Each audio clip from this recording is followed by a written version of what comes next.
काम करते हैं। खेत है, गौशाला है, किचन है, सब्ज़ी है, सफाई है, अकोमोडेशन है और 4 घंटा व्यवस्था में भागीदारी करते हैं। यहाँ पे हॉस्टल भी चलता है, बिजली का भी काम है, अकाउंट्स का भी काम है।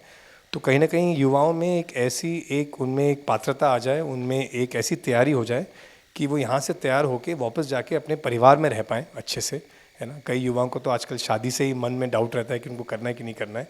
पर स्वयं में एक स्पष्टता आ जाए, जो पढ़ाई किए या जो उनके पास स्वावलंबन का स्रोत है उसको बना के रखें, अपने परिवार में जाके अच्छे से रह पाएँ, तो परिवार व्यवस्था में रह पाएँ, ये एक बड़ा उद्देश्य यहाँ का है। और समाज में अपने स्वावलंबन के साथ साथ कुछ उपयोगी भी कर पाएँ, कुछ ज़्यादा सार्थक कर पाएँ। तो अभी कई सारे 7 और 8 बैच हो चुके हैं। हर साल 2 और 3 युवा कम से कम निकलते हैं जो 3 साल पूरा कर चुके हैं।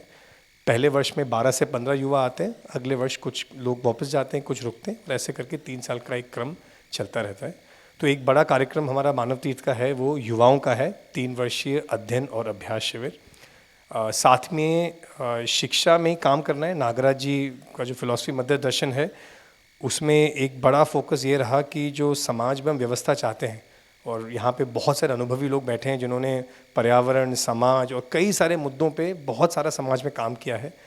और कहीं ना कहीं हमको एक लगता ही है कि समाज में, भारत में जिस प्रकार की मानसिकता रहनी चाहिए, जिस प्रकार की आचरण, जिस प्रकार की स्थिरता हम एक्सपेक्ट करते हैं, वो बाहर हो नहीं रहा है। और थोड़ा सुविधा वाला, मटेरियल वाला भाग बढ़ रहा है, पर संबंध और अंदर का एक खालीपन तो बना हुआ है। तो इसलिए नागराज जी का एक बहुत बड़ा मार्गदर्शन था कि ये जो समाज में शिफ्ट आएगा, वो शिक्षा से आएगा, वो मानसिकता से आएगा। तो इसलिए एक स्कूल की स्थापना भी हुई, प्रेरणा विद्यालय। प्रेरणा विद्यालय एक सीबीएसई स्कूल है, एक मेन स्ट्रीम स्कूल है जो जीवन विद्या की रोशनी में चलता है। वो भी 2017 में उसकी स्थापना हुई और उसका ये फोकस था कि बच्चों में एकेडमिक फोकस के साथ साथ उनकी पर्सनालिटी में भी एक ग्रोथ है ना, उनका स्पोर्ट्स और बाकी सारे वाले पक्ष तो रहे ही। तो एक ऑल राउंडेड डेवलपमेंट और शिक्षा के साथ साथ कैसे बच्चों में मूल्यों की स्थापना भी हो जाए, वैल्यूज़ की स्थापना भी हो जाए, वो एक प्रयास प्रेरणा विद्यालय का 2017 से है। तो प्रेरणा विद्यालय में लगभग 450 बच्चे हैं और 12th तक का है। अभी तीसरा बैच अभी कुछ दिनों में यहाँ से पास आउट हो जाएगा और लगभग प्रेरणा विद्यालय के 70 बच्चे यहाँ कैंपस में रहते हैं। ये लगभग 15 या 18 राज्यों से देश भर के यहाँ आके रहते हैं। तो आप उनको सुबह और शाम जो है रेजिडेंशियली उनको सुनेंगे, उनकी दौड़ने की आवाज़, उनकी एक्सरसाइज की आवाज़ या शाम को स्पोर्ट्स की आवाज़, वो आप सुबह शाम सुनेंगे। और तो मानव तीर्थ के संक्षिप्त परिचय में इतना है कि 2 बड़े कार्यक्रम में चलते हैं। एक यूथ प्रोग्राम चलता है युवाओं के लिए, एक प्रेरणा विद्यालय का स्कूल है, और इसी के साथ साथ गणेश भैया के मार्गदर्शन में एक कुछ सार्थक आवर्तनशील उद्योग हो, उसके लिए भव्य सृष्टि उद्योग की स्थापना भी हुई। जो आप में से कई लोग परिचित हैं, जो बैम्बू पे और कुछ आवर्तनशीलता पे और कुछ अभी अच्छे पेटेंट्स के साथ कुछ इंडस्ट्री में भी हाई क्वालिटी के आवर्तनशील प्रोडक्ट्स आ पाएँ, उसका फोकस वहाँ पे लगा हुआ है। यहाँ पे एक बहुत अच्छी नदी बहती है, शिवनाथ नदी, अभी तक शांत है, बहुत प्रदूषित नहीं है। हम आशा करते हैं कई वर्ष ऐसे ही रहे। और हमारी गौशाला है, सब्जी का क्षेत्र है, एक भ्रमण का भी कार्यक्रम हम सबके साथ कराएंगे। और मानव तीर्थ में कुछ लोग हैं जो इसके स्थापना में लगे हुए हैं। आदरणीय साधन भैया हैं जो अगले 3 दिन का सत्र लेंगे। भैया को एक लेवल पे हम लोग यहाँ का मार्गदर्शन के रूप में उन्हीं के नेतृत्व को हमने यहाँ स्वीकारा हुआ है। भैया ने बाबा जी के साथ 25 साल बिताए हैं। तो साधन भैया अपनी श्रीमती भाभी के साथ और उनकी बेटी शुभा है, उनके परिवार के साथ कैंपस में रहते हैं। और एनआईटी रायपुर में पढ़ाई करने के बाद भैया बाबा जी के साथ अमरकंटक में कई वर्ष रहे और मानव तीर्थ की स्थापना के बाद भैया भी यहाँ शिफ्ट हो गए। गणेश भैया का भी परिवार यहीं रहता है। गणेश भैया बेमित्रा के हैं, उनके भाई अवधेश भैया भी यहीं पे हैं। ये परिवार ने ही पूरा मानव तीर्थ को यहाँ पे सेट किया है। नहीं तो इतनी बड़ी जगह लेना ऐसे एरिया में, 100 एकड़ 150 एकड़, उसको बनाना और व्यवस्थित करना ताकि यहाँ पे आराम से लोग आके, देश भर के लोग आके आराम से अध्ययन कर सकें, अभ्यास कर सकें। तो बहुत बड़ा कुछ परिवारों का यहाँ पे फोकस लगा है। तो गणेश भैया, उनकी श्रीमती सीता भाभी, उनकी सासू माँ गायत्री जी और उनके बेटे आनंद, वो भी परिवार रूप में यहीं पे रहते हैं और संस्थान के कोर मैनेजमेंट में हैं। एक और परिवार रामलन भैया का है। रामलन भैया अगर आप हाथ उठा देंगे सब आपको पहचान जाएंगे जी। रामलन भैया का भी परिवार यहीं पे रहता है। रामलन भैया भी सीनियर मैनेजमेंट में है। रामलन भैया, उनकी श्रीमती गोदावरी भाभी यहीं बैठी होंगी जी। गोदावरी भाभी वो भी यहीं रहते हैं। इनके दोनों बच्चों ने यहाँ पे पहले बैच में अध्ययन और अभ्यास यहाँ पे किया था और परिवार से अभी भी प्रेरणा विद्यालय में इनके बच्चे आके यहाँ पढ़ते रहते हैं। और अभी जो 3 गायक में से एक थी, इन्हीं के परिवार की अंजनी बिटिया भी थी। और एक और परिवार के रूप में मैं हूँ, मेरा नाम अंकित है। मैं शायद अपना परिचय शुरू में नहीं दिया मैंने जी। तो मेरा नाम अंकित पोगुला है। मैं भी मूलतः वैसे हैदराबाद से हूँ, पर पिताजी फ़ौज में थे तो देश भर में रहा हूँ, और कुछ सार्थक करने की चाहना थी तो मीडिया और फिल्म मेकिंग के माध्यम से कुछ कार्य किया। जब जीवन विद्या मिला तो लगा कि इस रोशनी में कार्य करना काफ़ी उचित लगता है। तो मैं और मेरी श्रीमती हैं मृदु, तो हम लोग दिल्ली से यहाँ 2017-18 में शिफ्ट कर गए। हमारे 2 बच्चे हैं, वो भी यहीं पे रहते हैं और प्रेरणा विद्यालय जाते हैं। हमारी भी भागीदारी कैंपस की व्यवस्था, प्रेरणा विद्यालय के मैनेजमेंट, इन सब चीज़ में रहती है। और इसी के साथ में कुछ हमारे साथ कुछ सीनियर युवा भी हैं। वैसे हमारे अध्ययनार्थी बहुत सारे हैं, तो मैं सोच रहा हूँ अभी कुछ परिवारों का भी मैं कुछ युवाओं का भी मैं थोड़ा इंट्रोडक्शन अभी करा देता हूँ। उससे पहले शायद गणेश भैया को तो सब जानते ही होंगे, उनकी श्रीमती सीता भाभी वहाँ पे, भाभी अब खड़े हो जाएंगे, सब देख लेंगे एक बार जी जी। और साधन भैया से सब परिचित हैं, और शायद महिमा भाभी अभी दिख नहीं रही अभी जी। और उनकी बिटिया है शुभा, बेटा साधन भैया की। बेटा खड़े हो जाओगे तो सब अच्छे से देख लेंगे जी जी। शुभा बेटा भी प्रेरणा विद्यालय में पढ़ी है। हम सबके बच्चे जो भी स्कूल के लायक थे वो प्रेरणा विद्यालय में गए, और कुछ कुछ लोग अभी अध्ययन में आ रहे हैं। इसी के साथ कई और परिवार तो बेमित्रा में और सब लोग हैं। आप बहुत सारे लोग आए हुए हैं प्रेरणा विद्यालय के, सबका परिचय हम धीरे धीरे कराएंगे। कुछ हमारे सीनियर अध्ययनार्थी हैं यहाँ पे मैं एक बार सोच रहा हूँ कि वो लोग भी एक बार मंच पे आ जाएं जो सेकेंड ईयर अपवर्ड्स हैं। एक बार कौन कौन है? विभा बहन, केवरी बहन, विनायक भाई, ओम बेटा आप भी आ जाइए, हितेंद्र भाई, देव भाई आ जाइए। कुछ परिचय का क्रम हम लोग 2-3 दिन चलाते रहेंगे, पर सोच रहा हूँ इन लोगों का संक्षिप्त परिचय दे दें। हम लोग हॉल में बैठे क्योंकि ये लोग हॉल के बाहर हैं और पूरे कैंपस को मैनेज कर रहे हैं। तो एक बार बस संक्षिप्त में अपना नाम, कितने वर्ष यहाँ हो गए और भागीदारी क्या है, इतना 2-3 कर लेते हैं जी।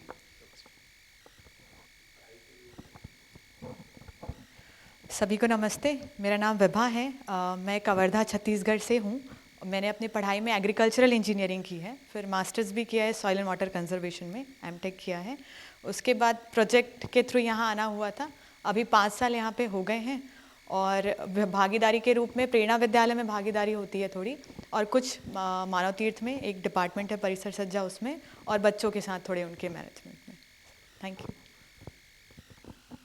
सभी को नमस्ते, मेरा नाम केयूरी दुगर है। मैं सदार शहर राजस्थान की रहने वाली हूँ। मेरा यहाँ पे पिताजी के थ्रू जुड़ना हुआ था। अभी मैंने आयुर्वेद की पढ़ाई की है, और उसके पहले मैंने 6 महीने का अध्ययन किया था। उसके बाद आयुर्वेद की पढ़ाई करके यहाँ पे आना हुआ। अभी यहाँ पे मेरी भागीदारी किचन में रहती है, और उसके साथ में मेडिकल देखती हूँ बच्चों का, और अध्ययनार्थियों सभी का मेडिकल भी देखती हूँ। धन्यवाद। सभी को नमस्ते, मेरा नाम हितेंद्र है और मैं इसी गांव से हूं जहां मानव तीर्थ स्थित हैं। मैं पिछले 3 वर्ष से मानव तीर्थ में हूं, और अभी मेरी भागीदारी मेंटेनेंस और कुछ मीडिया में रहता है। नमस्ते, मेरा नाम विनायक है। मैं मूलतः दिल्ली का हूं, पर कुछ समय दिल्ली और अफ्रीका दोनों में रहा हूं। पढ़ाई में मैंने इंजीनियरिंग किया है, मैकेनिकल इंजीनियरिंग। मेरी पत्नी और बिटिया भी अभी अभी हॉल में आए हैं, तो हम लोग सपरिवार यहाँ पर 2019 से रह रहे हैं, और मुख्य भागीदारी मेरी गौशाला में रही है। और यही मतलब कुछ सार्थक करने की इच्छा थी, इसलिए यहाँ पर आए थे, और 3 वर्ष के लिए आए थे, और अभी तक यहीं हैं। सभी को नमस्ते, मेरा नाम देव कुमार है और मैं कृपपुर मानव तीर्थ से हूँ, और अभी मेरा भागीदारी गौशाला में है। नमस्ते, मेरा नाम ओम है। मैं बिहार से हूँ, जिला सहरसा से। मानव तीर्थ में 3.5 साल मुझे हो चुका है, और अभी सब्जी डिपार्टमेंट को में मेरी भागीदारी रहती है। साथ ही साथ यहाँ स्कूल के जितने बच्चे हैं हॉस्टलर, उनके लिए मैं एज ए हॉस्टल कोऑर्डिनेटर के रूप में भी क्रियान्वित हूँ। बढ़िया, आप सभी का बहुत बहुत धन्यवाद। तो अभी 2-3 दिन में और बातचीत होगी, पर एक कैंपस में एक युवा रन कैंपस का भी एक मॉडल है कि कैसे लोग दिन भर भागीदारी करते रहें और अपने अंदर भी एक स्पष्टता और समझ के साथ भी जीते रहें जी। परिचय में एक बार अवधेश भैया आप भी खड़े हो जाए, आपका परिचय वैसे तो हो गया, एक बार खड़े हो जाइए भैया जी। अवधेश भैया गणेश भैया के छोटे भाई हैं। मानव तीर्थ की स्थापना, प्रेरणा विद्यालय, इन सब में भैया बहुत गहरे रूप में कार्यरत रहते हैं, और बेमेतरा में भैया समाधान कॉलेज चलाते हैं, जिसमें बीएड और आईटीआई के कोर्स चलते हैं, पर वहाँ भी जीवन विद्या की रोशनी में कैसे और सार्थक काम हो पाए, वो एक बड़ा चीज़ वहाँ पे चलता रहता है जी। तो परिचय बहुत सारा है, बस मैं कहूँगा जो हमारे फर्स्ट ईयर के युवा हैं वो भी, उनका फर्स्ट ईयर का कुछ क्लास चलता रहता है उनका, तो वो लोग थोड़ी देर बैठ के फिर वो लोग भी इसमें निकलेंगे। तो हमारे जो फर्स्ट ईयर के युवा हैं, बस जहाँ आप खड़े हो जाइए बस एक बार। हाँ, ये हमारे फर्स्ट ईयर के यूथ हैं, आपको सेवा और किचन इन सब में देखेंगे, कुछ पीछे हैं बॉयज़, कुछ आगे हैं। ये 12-13 लोग हैं। तो ये लोग, इनका अध्ययन अपना चलता रहता है गुजरात, झारखंड, उत्तर भारत, सब जगह से, अलग अलग जगह से। जी, आप लोग बैठ जाइए। जी, हाँ भैया, हाँ भैया जी। तो एक संस्थान का परिचय रह गया है। हिमांशु भैया की भी एक बड़ी भागीदारी रही है मानव तीर्थ की स्थापना में। हिमांशु दुग्गड़ भैया राजस्थान से हैं, गांधी विद्या मंदिर से हैं। उनके दादाजी जो थे, उन काफ़ी सफल व्यापारी परिवार है उनका राजस्थान से, और उनके दादाजी ने कई वर्षों पहले संन्यास लेके अपना सारा जो व्यक्तिगत धन था, उनके परिवार का धन था, उसको समाज में लगा के गांधी विद्या मंदिर नामक एक संस्थान की स्थापना करी। और उनका था कि मेरा परिवार शिक्षा में काम करेगा, इस ध्येय के साथ उन्होंने उसकी स्थापना करी। उन्होंने खुद भी संन्यास ले लिया, उनको स्वामी जी कहते हैं अभी हम लोग। और उनके बेटे जो हिमांशु भैया के पिताजी हैं, वे भी शिक्षा, दुनिया भर के हारमनी इंस्टीट्यूट इन सब के साथ जुड़े रहे कि शिक्षा के माध्यम से समाज में हारमनी आ जाए। और उसी के साथ साथ फिर हिमांशु भैया, जिनका अपना इंजीनियरिंग और एसपी जैन से, उनका बॉम्बे से उनका एमबीए है, वो भी काफ़ी इंटरेस्टिंग गुजरात में क्राफ्ट और इन सब पे काम करते रहे। नागराज जी से मिलने के बाद उनको भी लगा कि जीवन विद्या के आधार पर कुछ गहरा काम करना चाहिए। और एक बार मैंने लाइन उनके मुख से एक बार सुनी थी कि उनके जो दादाजी का जो ध्येय था, जो फोकस था कि शिक्षा से समाज में परिवर्तन आएगा, तो उनको लगा, जब नागराज जी को मिले और मध्य दर्शन से परिचय हुआ, तब लगा कि ये वो वस्तु है जिसके आधार पे जो दादाजी ने सपना देखा था वो साकार हो सकता है। ऐसी बात उनकी से आई। और हिमांशु भैया, साधन भैया और गणेश भैया के साथ उन्होंने भी जिम्मेदारी ली मानव तीर्थ की स्थापना के लिए। और गांधी विद्या मंदिर ने पूरा जो लैंड का यहाँ परचेजिंग है, और ऑफिशियली उस शिक्षण संस्था के अंदर ही प्रेरणा विद्यालय और हमारे सारे यूथ प्रोग्राम्स चलते हैं। तो हम परिवार यहाँ 4-5 हैं और कुछ युवा 15-20 हैं। 70 हमारे स्कूल के बच्चे हैं, 125 लोग कैंपस में रहते हैं। पर देश भर का एक बहुत बड़ा परिवार, बेमेतरा से लेके राजस्थान से लेके कई सारे लोग लगे हुए हैं कि ये संस्थान अच्छे से चलता रहे जी। तो बस एक और परिचय करा के मैं गणेश भाई को हैंड ओवर करता हूँ। हमारा भी एक अध्ययन सत्र भी चल रहा है, और जो कुछ 13 पुस्तकें हैं जो इस फिलॉसफी का भाग है, उसको कराने के लिए देश भर से अलग अलग प्रबोधक भी आते रहते हैं। तो अभी इस वक्त राकेश भैया और प्रियंका भाभी आई हुई हैं। एक बार मैं आपसे निवेदन करूंगा, यदि आप खड़े हो सकते हैं। तो राकेश भैया और प्रियंका भाभी वैसे राजस्थान से हैं, पर अभी बैंगलोर में रहते हैं जी। भैया का आईआईटी से, दिल्ली से पास आउट है, और नोकिया और अन्य आईटी कंपनीज में काम करने के साथ साथ जीवन विद्या में भैया की बहुत बड़ी रुचि रही, और एक बहुत गंभीर और एक सीरियस अध्ययनार्थी के रूप में उन्होंने पिछले 20-25 वर्षों में जीवन विद्या में अपनी मेहनत लगाई है।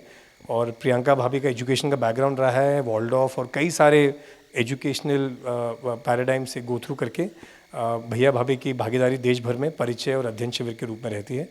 तो अभी 10 बजे से फर्स्ट ईयर की क्लास भैया भाभी वहाँ पे ले रहे होंगे जी। सोचा थोड़ा परिचय भी कर दूं, बाकी साथ साथ होता रहेगा। और एक संक्षिप्त परिचय था इस संस्थान का, मैं गणेश भैया से निवेदन करता हूँ जी। भी वंदना भाभी, जी उनका रह गया है। वंदना भाभी को भी एक बार मैं कह दूँ, वंदना भाभी खड़े हो जाएं जी। वंदना भाभी को नमस्कार। वंदना भाभी वैसे पुणे से हैं और अभी बैंगलोर में रहती हैं। वंदना दीदी अपने में एक काफ़ी प्रतिभाशाली व्यक्ति हैं। प्रेरणा विद्यालय की एक मेंटर हैं, टीचर्स का मेंटरिंग करती हैं।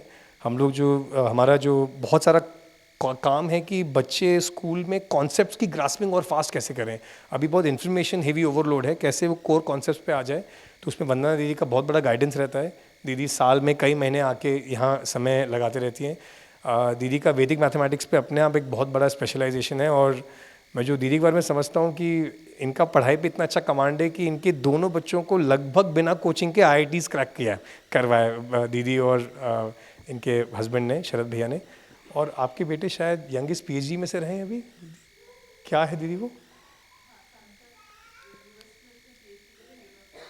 जी, is one of the youngest PhDs, उसमें कुछ ऐसा था। हाँ ठीक है। तो हाँ, तो इनके एक बेटे थे सार्थक, जो US में भी इन्होंने PhD ख़त्म की न्यूरो साइंस में, one of the youngest PhDs। अब वो भी दोनों बैंगलोर में आके दोनों रह रहे हैं जी।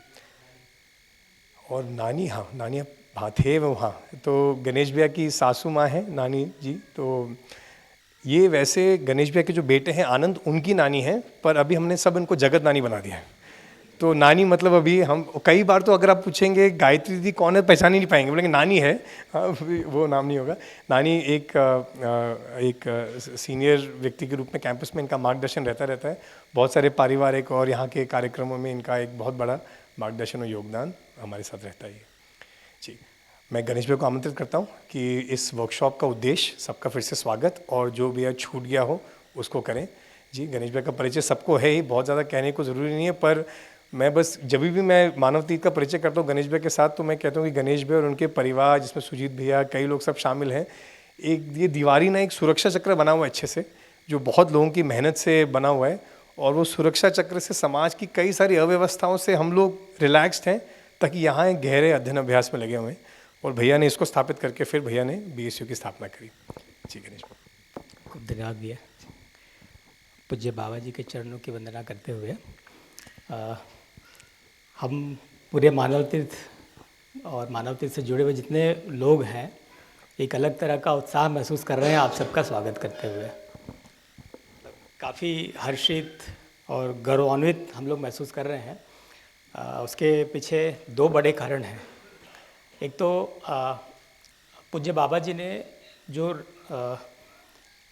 पूरी मानव जाति जिन मूल मुद्दों पे आज तक भ्रमित रही है ना, उस मूल मुद्दों के भ्रम को पूरा साफ कर दिया बाबा जी ने। कुछ ऐसा जो रहस्य के रूप में जो रहा है, वो रहस्य का पूरा उद्घाटन बाबा जी ने कर दिया है अपनी साधना के बल से। उसका वो पूरा डिटेल क्या है, कैसा है, उसको लेके कुछ लोग जो बाबा जी के साथ लगे, उस पर महत्वपूर्ण रूप से काफ़ी लंबा समय जो आदरणीय साधन भैया जी ने उनके साथ बिताया अमरकंटक में, और ऐसे बहुत सारे परिवार हैं। मिल के एक डिज़ाइन बना कि इसको कैसे इंट्रोड्यूस करें, क्योंकि जो पुस्तकें हैं 12-13, वो इतना लंबा और इतना क्लिष्ट शब्द है कि सामान्य कितना भी अच्छा भाषा का विद्वान हो उसके पल्ले पड़ता नहीं है। तो उसको सरल करके कुछ लोगों ने बहुत ताकत लगा के 1 हफ्ते का इंट्रोडक्टरी कैंप के रूप में उसको किया कि इसका इंट्रोडक्शन 1 हफ्ते में होगा। और ये मुझे लगता है कि भैया जी कम से कम 20 साल से चल रहा होगा, 20-25 साल से 1 हफ्ते वाला, है ना। अब ये 1 हफ्ता भी लोगों को इतना भारी पड़ता है। एक तो पूरा 1 हफ्ते के लिए सभी को एक जगह इकट्ठा होना, अपने सब काम धाम छोड़ के आना, फिर जो प्रबोधन कर रहे हैं उनको, फिर उसका पूरा व्यवस्था करने वाले सबको एक तकलीफ़ होती रहती है। तो क्या कुछ ऐसा हो सकता है करके हम पिछले 2-3 साल से साधन भैया के पीछे पड़े थे, जो 2-2.5 दिन में आप इसको कैप्सूल की तरह हमको खिला दो, है ना। 7-8 दिन सबको भारी पड़ता रहा। हालांकि जो 7-8 दिन कर लेता है उसके बाद फिर 2-3 मिनट के लिए तैयार हो जाता है, और 2-3 साल के लिए तैयार हो जाता है, उसके बाद पूरी ज़िंदगी के लिए, है ना। ये अलग बात है। पर इसका प्रॉपर इंट्रोडक्शन जो बिना किसी इधर उधर की बातें किए, बिना किसी समीक्षा के, जो शुद्ध रूप से पूज्य बाबा जी ने जो बात कही है उसको रख दें, ऐसा ये 2.5 दिन का एकदम प्रिसाइजली साधन भैया ने इसको स्वीकार किया। और मुख्य रूप से जो इनिशिएट हुआ उसमें कहा जाए, एक होता है ना, कोई कथा का आयोजन होता है, कुछ होता है, तो एक मुख्य यजमान होता है, मुख्य श्रोता बैठता है। तो मुख्य श्रोता 2 है जिनके कारण ये इनिशिएट हुआ। लास्ट टाइम मतलब एक तो हमारे आदरणीय विनय भैया है, विनय पांडे भैया, 7-8 साल से हम लोग लगे रहे, और ये तरह तरह की भैया साधनाएं करते रहते हैं। आप हाई कोर्ट में अभी डिप्टी एडवोकेट जनरल हैं, और अपने विधा के बहुत पारंगत व्यक्ति हैं, ईमानदारी से करते हैं, और बाकी टाइम में बहुत अलग अलग तरह की साधनाएँ करते रहते हैं। तो इससे हमारी बातचीत काफ़ी चलती रहती थी। ये शिविर करना है करके इनका मन काफ़ी समय से था, समय निकलता नहीं था। तो एक तो मुख्य यजमान आप, दूसरे आदरणीय राहुल देशमुख जी हैं अमरावती से, नागपुर से। आप भारत बैम्बू एसोसिएशन के राष्ट्रीय अध्यक्ष हैं, और आईटी फील्ड में इनकी बड़ी मास्टरी है, कुछ बहुत सारी कंट्रीज़ पे इनका कुछ काम है। और आदरणीय गडकरी जी के साथ विदर्भ क्षेत्र के विकास के लिए कुछ 2-3 बड़े दायित्व गडकरी जी ने इनको दिया हुआ है, तो इनका एक ग्रुप है। तो लास्ट टाइम ये शिविर के लिए आए ज़रूर 1 हफ्ता, पर इनके 2 बच्चे, तो पूरा 1 हफ्ता ये केवल बच्चे के साथ लगे रहे और अपनी श्रीमती जी को शिविर कराया, तो इनका वो पूरा रह गया था। तो एक 2.5 दिन कर ही लेते करके, तो मुख्य रूप से आप लोगों के कारण फिर मतलब इस तरह के किन किन लोगों को एक्चुअली मैं मतलब गौरवान्वित इस बात से भी हूँ। मैं बहुत डीपली सोचा कि जिन लोग पार्टिसिपेंट के रूप में यहाँ आए हैं ना, दर्शन में बाबा जी का एक धर्म को लेके जो एक कंक्लूज़न है वो ये है कि जो बात आती है व्यवस्था ही धर्म है, और जो व्यक्ति व्यवस्था के लिए काम करता है, सोचता है, वही सच्चे अर्थ में धार्मिक है। और मैं पूरे एक एक आदमी के बारे में जितना मैं जानता हूँ, मैं पूरा अच्छे से दावे के साथ कह सकता हूँ, गारंटी के साथ, कि ये वही सच्चे धार्मिक लोग हैं जो यहाँ उपस्थित हैं, है ना। ये वो लोग हैं जिन्होंने मतलब अपने परिवार की चिंता की। परंपरा में धार्मिक उसको कहा जो परिवार को छोड़ के गए, है ना। लेकिन ये वो लोग हैं जिन्होंने परिवार को भी व्यवस्थित किया, है ना। उसके बाद समाज के लिए सोचा और प्रकृति के लिए सोचा। एक एक आदमी, मतलब मैं अपन डिटेल बात करेंगे, सभी लोग जो मौजूद हैं वो सब ने बियॉन्ड बाउंड्री जाके सब काम किया हुआ, वो सारे लोग हैं। तो ये बहुत ही गौरवान्वित करने वाला विषय लगता है कि एक हम यहाँ पे एक सच्चे धार्मिक लोगों का पूरे एक अच्छे ग्रुप को हम यहाँ पे होस्ट कर रहे हैं, स्वागत कर रहे हैं, है ना। और एक भैया का हमको जो मिला समय, क्योंकि भैया जो है ऐसे 7-8 दिन का शिविर लेते नहीं हैं। शुरुआत में बाबा जी के मार्गदर्शन मुझे लगता है कि 25-30 साल पहले बहुत सारे शिविर लिए। उसके बाद एक लंबा समय आया कि इन्होंने कभी परिचय शिविर लिया ही नहीं, और रिक्वेस्ट था कि वो डिज़ाइन भी बन के निकल आए कि वो 1 हफ्ते का लंबा चक्कर ना हो, 2-2.5 दिन में वो चीज़ कैसे मतलब कम्युनिकेट हो जाए, है ना। और हम लोग खुद भी मतलब बहुत ही आतुर कातुर रहते हैं भैया को सुनने के लिए, वो समय हमारा भी बन नहीं पाता है। तो बहुत ही सौभाग्यशाली हम लोग अपने आप को महसूस कर रहे हैं। इसी के साथ भैया, एक तो मैं अगर सबका परिचय करना चाहूँ तो थोड़ा लंबा खिंच जाएगा, तो मैं भैया से अगेन निवेदन करता हूँ, क्योंकि मैं मंच पे बहुत कंफर्टेबल नहीं हूँ। तो भैया आप क्विकली सभी का एक परिचय करा दें, मैं साथ हूँ, कुछ ऐड करना हो मैं करूँगा, प्लीज़।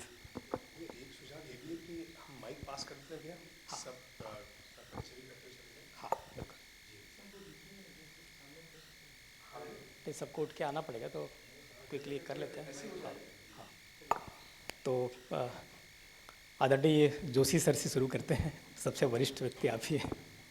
और एक विद्यार्थी बन के यहाँ समय गुजारने की हर कोशिश करता हूँ। पहला शिविर मैंने उत्तरकाशी में अटेंड किया था, लेकिन सब संबंध बढ़ने के कारण काफ़ी अच्छा लगता है। स्टफ बहुत अच्छा है, आगे लेने लायक है। धन्यवाद। नमस्कार, मैं नंद कुमार, मैं इंजीनियरिंग में, हम लोग साधन भैया हम लोग एक एलमनाई हैं NIT के, और बाद में मैं IAS में गया, महाराष्ट्र कैडर। छत्तीसगढ़ में भी 5 साल आया। उस समय मेरा विद्या से परिचय हुआ, और फिर चूँकि मेरा पहले ही से शिक्षा में इंटरेस्ट रहा है, तो छत्तीसगढ़ के शिक्षा में काफ़ी काम विद्या के प्रकाश में किया। फिर महाराष्ट्र में जाके वहाँ भी शिक्षा के क्षेत्र में किया। अभी मैं बांस से बहुत जोरदार जुड़ा हूँ। पर्यावरण ठीक करते हुए, या एक्चुअली गरीबी दूर करते हुए पर्यावरण ठीक करना, उस काम पे काम अभी कर रहा हूँ मैं, और इसलिए बांस से जुड़ा हुआ हूँ। तो मैंने शिविर तो कई बार किए हैं, 14 पुस्तक भी 2 बार पढ़े हैं, और ये अब 3 दिन का कैप्सूल के लिए गणेश जी ने मोटिवेट किया मुझको, तो मैं आ गया हूँ। धन्यवाद। नमस्कार सभी को, मेरा नाम संजय हिरपरा है, मुंबई से हूँ। पिछले 20 सालों से टेलीकम्युनिकेशन में साउथ ईस्ट एशिया के अंदर हम नेटवर्क मेंटेनेंस वगैरह की सर्विसेज प्रोवाइड करते हैं। पिछले 5 सालों से बाम्बू से जुड़ा हुआ हूँ। कम्युनिटी डेवलपमेंट ये हमारा फोकस है, और उसी के चलते हम एक कुछ प्रोजेक्ट कर रहे हैं महाराष्ट्र में, नागपुर में, और राहुल भाई के साथ हमारा परिचय हुआ, और उनके थ्रू यहाँ मैं पहली बार आया हूँ, और आशा करता हूँ कि बार बार आता रहूँगा। मेरा नाम प्रतीक है। मैं एनर्जी के विषय में रुचि रखता हूँ, यानी सारी हाइड्रोकार्बन, कार्बोहाइड्रेट, एटॉमिक हो। फिर एनवायरनमेंट के लिए फॉरेस्ट्री में रुचि रखता हूँ। फ़िलहाल व्यावसायिक तौर पे क्योंकि वो एक प्रोजेक्ट 22-25 साल से डॉक्यूमेंटिंग कर रहा था, तो हम लोग 30 दिन में डायबिटीज़ रिवर्सल कर देते हैं। ये प्रोजेक्ट पे मैं फ़िलहाल काम कर रहा हूँ। तो 30 डेज़ में एश्योर्ड अभी तक किसी ने किया नहीं था, तो ये करने लायक काम लगा क्योंकि पूरा देश डायबिटीज़ से जूझ रहा है। तो इंटीग्रेशन ऑफ थेरेपीज़ करके डायबिटीज़ को 30 दिन में ठीक करना अब हो गया है हमसे, मतलब ठीक ठाक हो गया है। और थोड़े और भी प्रयोग चलते रहते हैं। मेरी एक लैब है, हाइड्रोजन लैब है, और उसमें अभी क्रायोजेनिक्स का भी काम चलता है, मतलब -30 डिग्री से -170 डिग्री के उपयोगी से हमारा व्यवसाय चलता है। वो सिखाते हैं ताकि हमारा व्यवसाय चले। बस यही है परिचय। और विनोद भाई का 92 से दोस्त हूँ, हॉस्टल फ्रेंड।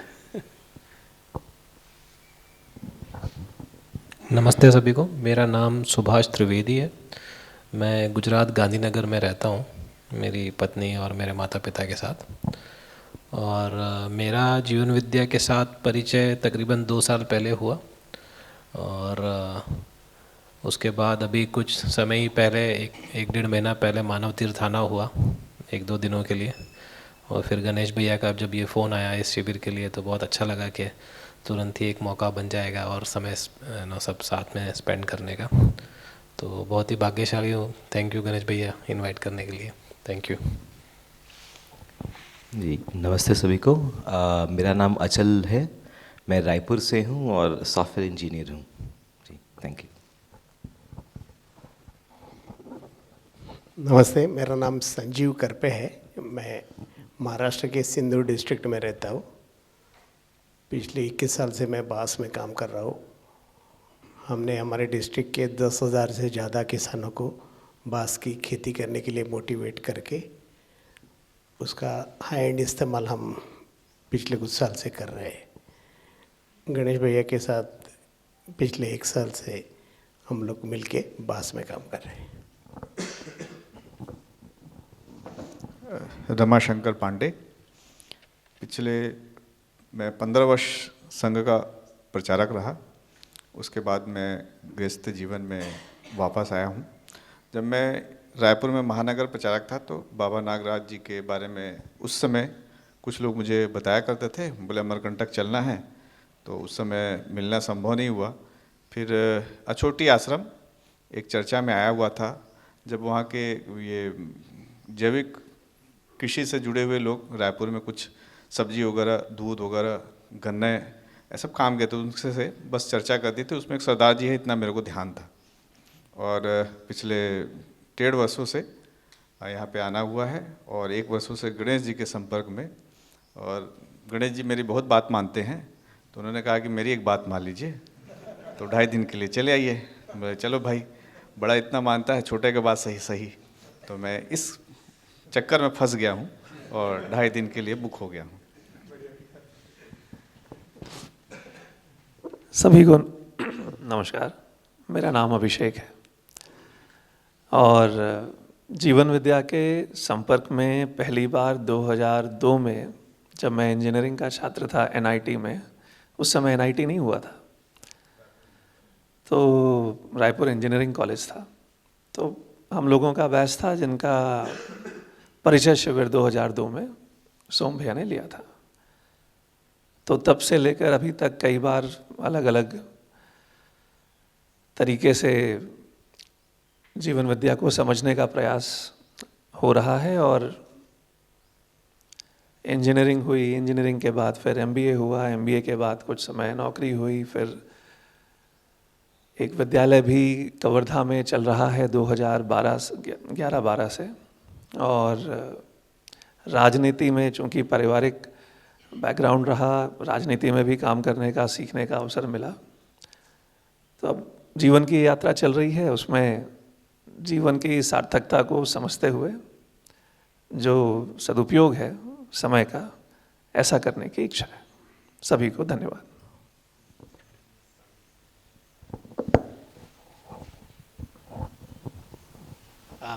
भाई थोड़ा ऐड कर देता हूँ।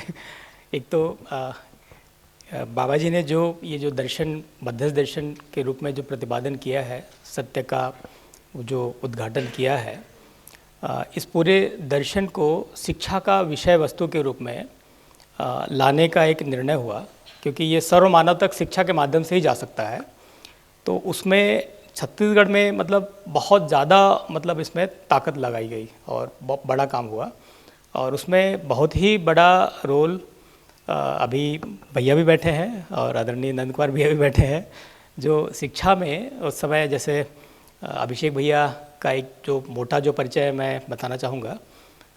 ये जो राज्य का गठन हुआ बना है ना, तो आपके जो पूज्य पिताजी हैं, जो यहाँ के यशस्वी मुख्यमंत्री 3 बार लगातार रहे, और छत्तीसगढ़ राज्य आज जिस लेवल पे जैसा भी है, एक्चुअली उन्होंने ही पूरा खड़ा किया, स्ट्रक्चर किया, उसको पूरा संवारा। और एक तरह से पिछली जो हम जो देखते थे, मतलब पूरा राम राज्य की फीलिंग दी, है ना। मतलब मैं उस समय छोटा ही था तो अलग फीलिंग आती थी, हम देखते थे। और भैया का जुड़ाव जैसे मतलब दर्शन का परिचय जो इंजीनियरिंग कॉलेज के टाइम पे हो गया था, और हमारा एक और जो मातृ संस्थान है अछोटी, वहाँ से आपका जुड़ाव रहा, रेगुलर आप आते भी रहे। तो पिताजी को भी आपने जोड़ा और पिताजी आते रहे। पूज्य बाबा जी से अनेकों मुलाकात हुई। मैंने अभी लास्ट मुलाकात हुई, मैंने फील किया कि बाबा जी के प्रति उनके मन में एक अलग चीज़ है, मतलब वो यहाँ छुट्टी आए तो भी मैंने फील किया। तो शिक्षा में लाने के लिए जो एक बहुत एंट्री के लिए जो ताकत चाहिए और पूरे फैलाव के लिए वो आपने वो जगह बनाई, और उसके लिए पूरी पॉलिसी बना के उसको यहाँ पूरे स्टेट में फैलाने के हिसाब से पूरे एजुकेशन सिस्टम में आदरणीय नंद कुमार भैया जी जो है उस समय यहाँ के प्रिंसिपल सेक्रेटरी एजुकेशन थे। तो बहुत बड़ी ताकत लगी, सोम भैया और बाकी पूरी टीम सब लगे रहे। तो आप लोगों का बड़ा योगदान रहा है, तो ये मैं ऐड करना चाहता था। तो इसी क्रम में आगे का परिचय हम आगे बढ़ाते हैं। हाँ जी।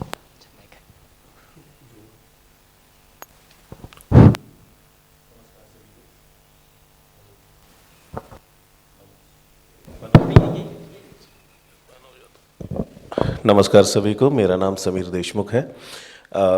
मैं अमरावती महाराष्ट्र से हूँ। मैं और राहुल जी देशमुख हम बाम्बू में जो काम करते हैं उसी के थ्रू, जोशी जी के थ्रू गणेश भैया से मिलना हुआ था, और फिर आई गेस 2 साल हो गए। हमारा मानव तीर्थ में आना जाना काफ़ी रहा, बट इस चीज़ के लिए नहीं, हम VUC के लिए आते थे। ये पहली बार हम लोग सादान भैया के थ्रू अभी जो जानना समझ में आएगा हम समझ सकेंगे। Thank you very much. हाँ, एक कॉमन सा लगेगा भैया कि बात से जुड़े हुए लोग ज़्यादा है ना। तो समीर भैया का एक तो इनके पिताजी कबड्डी के राष्ट्रीय कैप्टन रहे, है ना, हमारे नेशनल कबड्डी के कैप्टन रहे।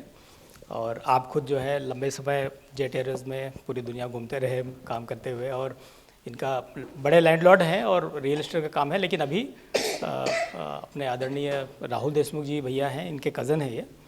और आप लोग भैया टोटल महाराष्ट्र से कितने लोग आए? 4-5। तो ये मल्टी स्टेट है। हाँ महाराष्ट्र है। जी जी। तो एक्चुअली आप भी जी जी जी जी। तो एक्चुअली जोशी जी के कारण ही जो है, जोशी जी मेरे लिए तो हमेशा पिता तुल्य पूजनीय है। आपने ही मतलब एक्चुअली भैया हमारा पूरा प्रोजेक्ट को आगे बढ़ाने वाले, क्योंकि इनका पूरा तप एक समय जब इन्होंने अपना VNIT से आर्किटेक्ट का कोर्स करके निकले, तो इन्होंने बिल्डरशिप का काम शुरू किया, और उसमें वहाँ के नागपुर विदर्भ के सबसे बड़े बिल्डर थे आप। जिस दिन बैम्बू के साथ मन लगा सब छोड़ दिया उन्होंने, और इनके चक्कर में ही गडकरी जी बहुत प्रभावित हुए बैम्बू के साथ। और इनका खुद का संस्था जो वेदा इंडिया करके, जिसमें उन्होंने काम किया, गडकरी जी चला के बोले मेरे को भी रख यार तुम्हारे साथ ऐसा करके। और गडकरी जी से मिलाने वाले भी, और वहाँ तक हमारा जो पूरा प्रोजेक्ट इतना लाने वाले आप ही हैं, तो वो करके। और वेदा इंडिया के मेरे ख्याल से गडकरी जी 2014 तक तो 2014 तक चेयरमैन भी थे। चेयरमैन भी थे, हाँ। वो मंत्री बने तब वो छोड़ना पड़ा। 12-13 साल। हाँ जी जी जी। ठीक है दादा, आप। नमस्ते सभी को, मैं राहुल देशमुख। कंप्यूटर इंजीनियरिंग और MBA करने के बाद अब मैं 4 कंपनी में डायरेक्टर हूँ, नेशनल एंड मल्टीनेशनल, और 3 NGO चलाता हूँ। बाम्बू में रुचि रखता था, अभी मेरे को पता चला मेरे दोस्त ऑफ हो गए महाराष्ट्र के, तो उन्होंने मुझे थोड़ा मोटिवेट किया। फिर प्रवास में गणेश भैया सबसे पहले गुरुजी मिले, गुरुजी ने ज़्यादा मोटिवेट कर दिया। फिर गणेश भैया मिले, तो फिर हम अभी गणेश भैया, संजय जी, इनकी जो कंपनी है उनके साथ भी मैं जुड़ा हुआ हूँ और बाम्बू में काम करता हूँ। और जीवन विद्या में यहाँ पे तो बार बार जैसे समीर ने बोला हमारा आना जाना चालू ही था, लेकिन पहली बार सुनने का अवसर साधन भैया के थ्रू मिलने वाला है। और ये अपॉर्चुनिटी हम मिस नहीं करना चाहते थे, इसलिए दादा को भी बोला कि दादा कुछ हमारे लिए भी करो। 7 दिन तो नहीं हो पाएगा, लेकिन 2-3 दिन का कुछ तो अच्छा। थैंक यू दादा फॉर दिस। स्वागत है। सभी को नमस्ते। मैं धीरज पवार, मैं बेसिकली सिविल इंजीनियर हूँ, बुरहानपुर मध्य प्रदेश से बिलोंग करता हूँ। अभी जैविक खेती और गोपालन, ये 2 चीज़ों को मैं, यानी जैसे जीवन विद्या सीखना है वैसा हम लोग वहाँ से कुछ सीख पाए, इस चीज़ में काम कर रहा हूँ। मेरा सौभाग्य पिछले महीने नहीं था, राहुल ने मुझे इनवाइट किया था कि 7 दिन के शिविर के लिए आना है, लेकिन वो मैं अटेंड नहीं कर पाया। वापस राहुल जी की वजह से मैं ये 2.5 दिन का शिविर अटेंड कर पा रहा हूँ, इसलिए उनको बहुत बहुत धन्यवाद। खूब स्वागत भैया आपका। आप सबको नमस्कार। मैं विनय कुमार पांडे। सिंस 2001 मैं as a advocate high court में प्रैक्टिस कर रहा हूँ। At present deputy advocate general हूँ। और 2017-18 से गणेश भैया से परिचय होता था। जैसे अभी गणेश भैया ने एक मेरा परिचय दिया कि साधक। मैं क्या करता था, अपनी साधना में जो मेरे को अनुभूति होती है उसको मैं शेयर करता था गणेश भैया के साथ। गणेश भैया का मानना था शायद तक कुछ चीज़ें मेरे को ऐसे जो यहाँ आकर के एक शिविर अटेंड करने के बाद उसमें और क्लैरिटी आएगी, तो मैं ही उसके लिए प्रेरणा भैया से निवेदन किया था कि जल्दी ही कोई शिविर का आयोजन करें। किए। धन्यवाद आपको। स्वागत है भैया जी। ध्वनित भाई। नमस्ते सभी को। मेरा नाम ध्वनित है, मैं अहमदाबाद से हूँ। अपनी माताजी, पत्नी और 2 बेटियों के साथ अहमदाबाद में रहता हूँ। पहले व्यावसायिक तौर पे मीडिया में कुछ काम किया और पिछले 3 सालों से मध्य दर्शन का अध्ययनार्थी हूँ। तो ध्वनित भाई का बहुत ही छोटा निकल रहा है ये। ध्वनित भाई बहुत बड़े सेलिब्रिटी के रूप में वहाँ गुजरात में हैं। इनको कम से कम गुजरात में 5-6 करोड़ लोग डायरेक्टली जानते हैं, है ना। और ये मतलब एक तो आरजे के रूप में इनका रहा है ना रेडियो में, पर इनकी प्रतिभा बहुत बहुआयामी दिखता है। मतलब एक बहुत अच्छे राइटर है, इन्होंने कई सारे फिल्मों में काम किया, बहुत अच्छे एक्टर हैं, गीत गाते हैं, बहुत अच्छे सिंगर है ना। इन्होंने बहुत सारी बुक लिखी है और इनका मतलब मेरे को पर्सनली लगता है कि बहुत ही इमोशनल है और अपने बच्चों के साथ इतना ज़्यादा समय लगाते हैं। तो बच्चों की पढ़ाई के चलते इन्होंने मतलब अपना खुद का मतलब नर्सरी से लेके और क्लास 7 तक का इन्होंने काफ़ी सारा बुक इन्होंने बनाया। मैंने खुद डायरेक्टली देखा है, एक अलग क्लास का है, मतलब दर्शन से जुड़ने के पहले। अब दर्शन से जुड़ने के बाद उसको सारे को फिर से रिफाइन करने में लगे हुए हैं। तो काफ़ी डीप ये मतलब इसमें लगे हुए हैं। अभी इन्होंने पहला इन्होंने भी लगभग 12 घंटे का एक शिविर लिया, मतलब छोटा वाला शिविर जो है, बड़ा तो लिए ही है ना। तो भैया लगे हुए हैं और हमारे जैसे ये भी साधन भैया को और अच्छे से सुनने की इच्छा रखते हुए ये आ गए जी भैया। नमस्ते सभी को। मेरा नाम मिहिर सरैया है, मैं अहमदाबाद से हूँ और मेरा होम ऑटोमेशन ऑडियो विजुअल का व्यवसाय है। इसलिए 1-1.5 साल से ध्वनित भाई के पास सवाल लेके गया था कि थोड़े बहुत सवाल है, तो ध्वनित भाई ने बोला कि एक शिविर करो तो शायद से वहाँ पे जवाब मिलेंगे। और इसलिए मैं विश्वनगर में मैंने प्रथम शिविर किया लास्ट ईयर, और उसके बाद जब मौका मिलता है विद्या से जुड़ने का, अध्ययन करने का, तो उसको मैं लगा हुआ हूँ। धन्यवाद। नमस्ते सभी को। मेरा नाम रिभा चौधरी है, मैं मूलतः बिहार से हूँ। पिछले 17 साल से लगभग यहाँ छत्तीसगढ़ में रह रही हूँ और अभी प्रेरणा विद्यालय में कार्यरत हूँ। धन्यवाद। नमस्ते सभी को। मेरा नाम नीलम यादव है और मैं यहीं मानव तीर्थ में परिवार के साथ रहती हूँ और मैंने पढ़ाई में BSc bio plus MSc botany computer PGDC किया है। धन्यवाद।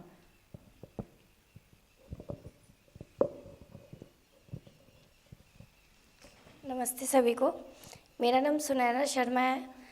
मैं बेसिकली राजस्थान से हूँ और यहाँ पिछले 5 वर्ष से हूँ। मैं प्रेरणा विद्यालय में प्री प्राइमरी कोऑर्डिनेटर के जिम्मेदारी पे हूँ। मेरा परिवार बीएसयू में निवासरत है। मेरे श्रीमान जी बीएसयू में अकाउंट्स की जिम्मेदारी पे हैं और बच्चे विद्यालय में विद्यार्थी हैं। Thank you. बीएसयू मतलब वही बैम्बू वाला हमारा जो इंडस्ट्री बाबा है। इंस्टीट्यूट। सभी को नमस्ते। मेरा नाम भावना है, मैं यही बेमेतरा से। तो मेरी दो बहनें हैं, रेखा और भावना, ये दोनों।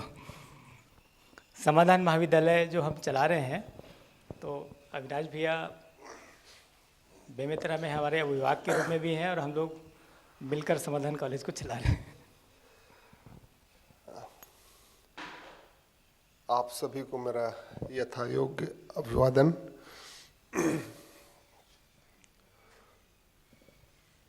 श्रद्धेय बाबा ए नागराज जी के आशीर्वाद से मेरा सौभाग्य है कि इस मानव तीर्थ के नींव के पत्थर रखने में मुझे भाई अवधेश और गणेश और हिमांशु भैया ने बुलाया था। मैं एक छत्तीसगढ़ का एक छोटा सा समभाव में स्थिर मानवकृत व्यवस्था में अपनी भागीदारी देने के लिए आप सभी लोगों से जुड़ा हुआ हूँ। मेरा परिचय कोई विशेष कुछ नहीं है, एक सामान्य से शरीर में अपनी आत्मा को लिए हुए आप लोगों के बीच में यहाँ उपस्थित हूँ। चाहता हूँ कि कुछ अच्छा हो जाए हम सबों का, पूरा मानव जाति के लिए। यही सोच के साथ आदरणीय साधन भैया अम्बा दीदी के सानिध्य में अपना जीवन यापन बेमेतरा में कर रहा हूँ।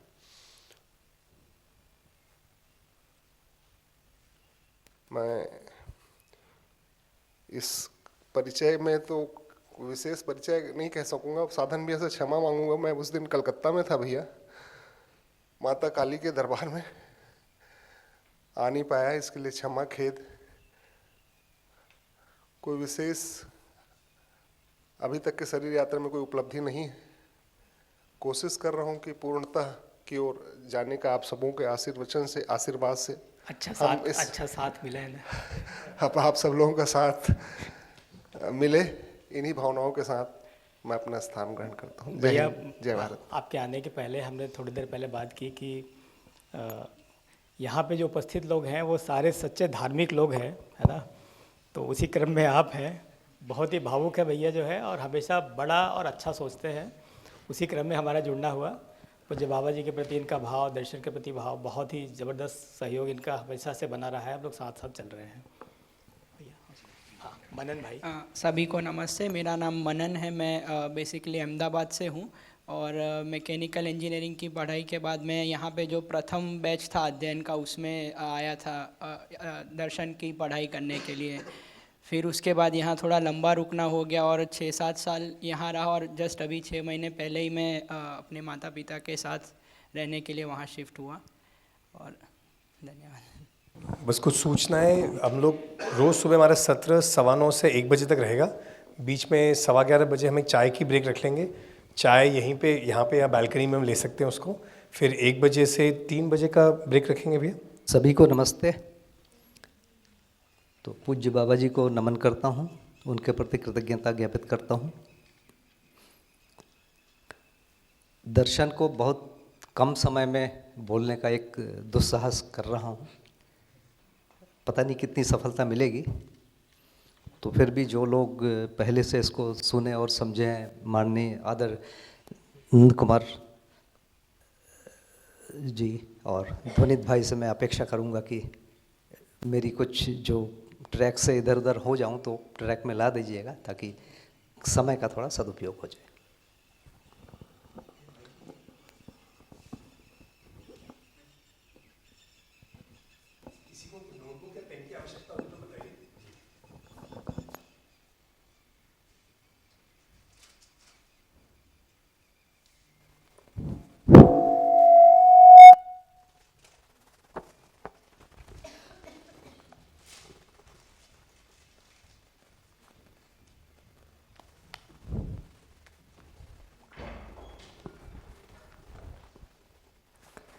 इसको इस ढंग से सोच रहे हैं कि जो पहला सत्र होगा वो बाबा जी को जिज्ञासा कैसे हुई उस पृष्ठभूमि पर थोड़ी सी चर्चा करेंगे।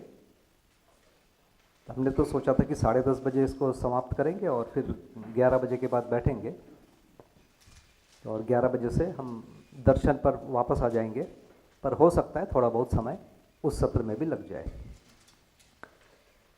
तो बाबा जी का परिवार मैसूर में रहता था।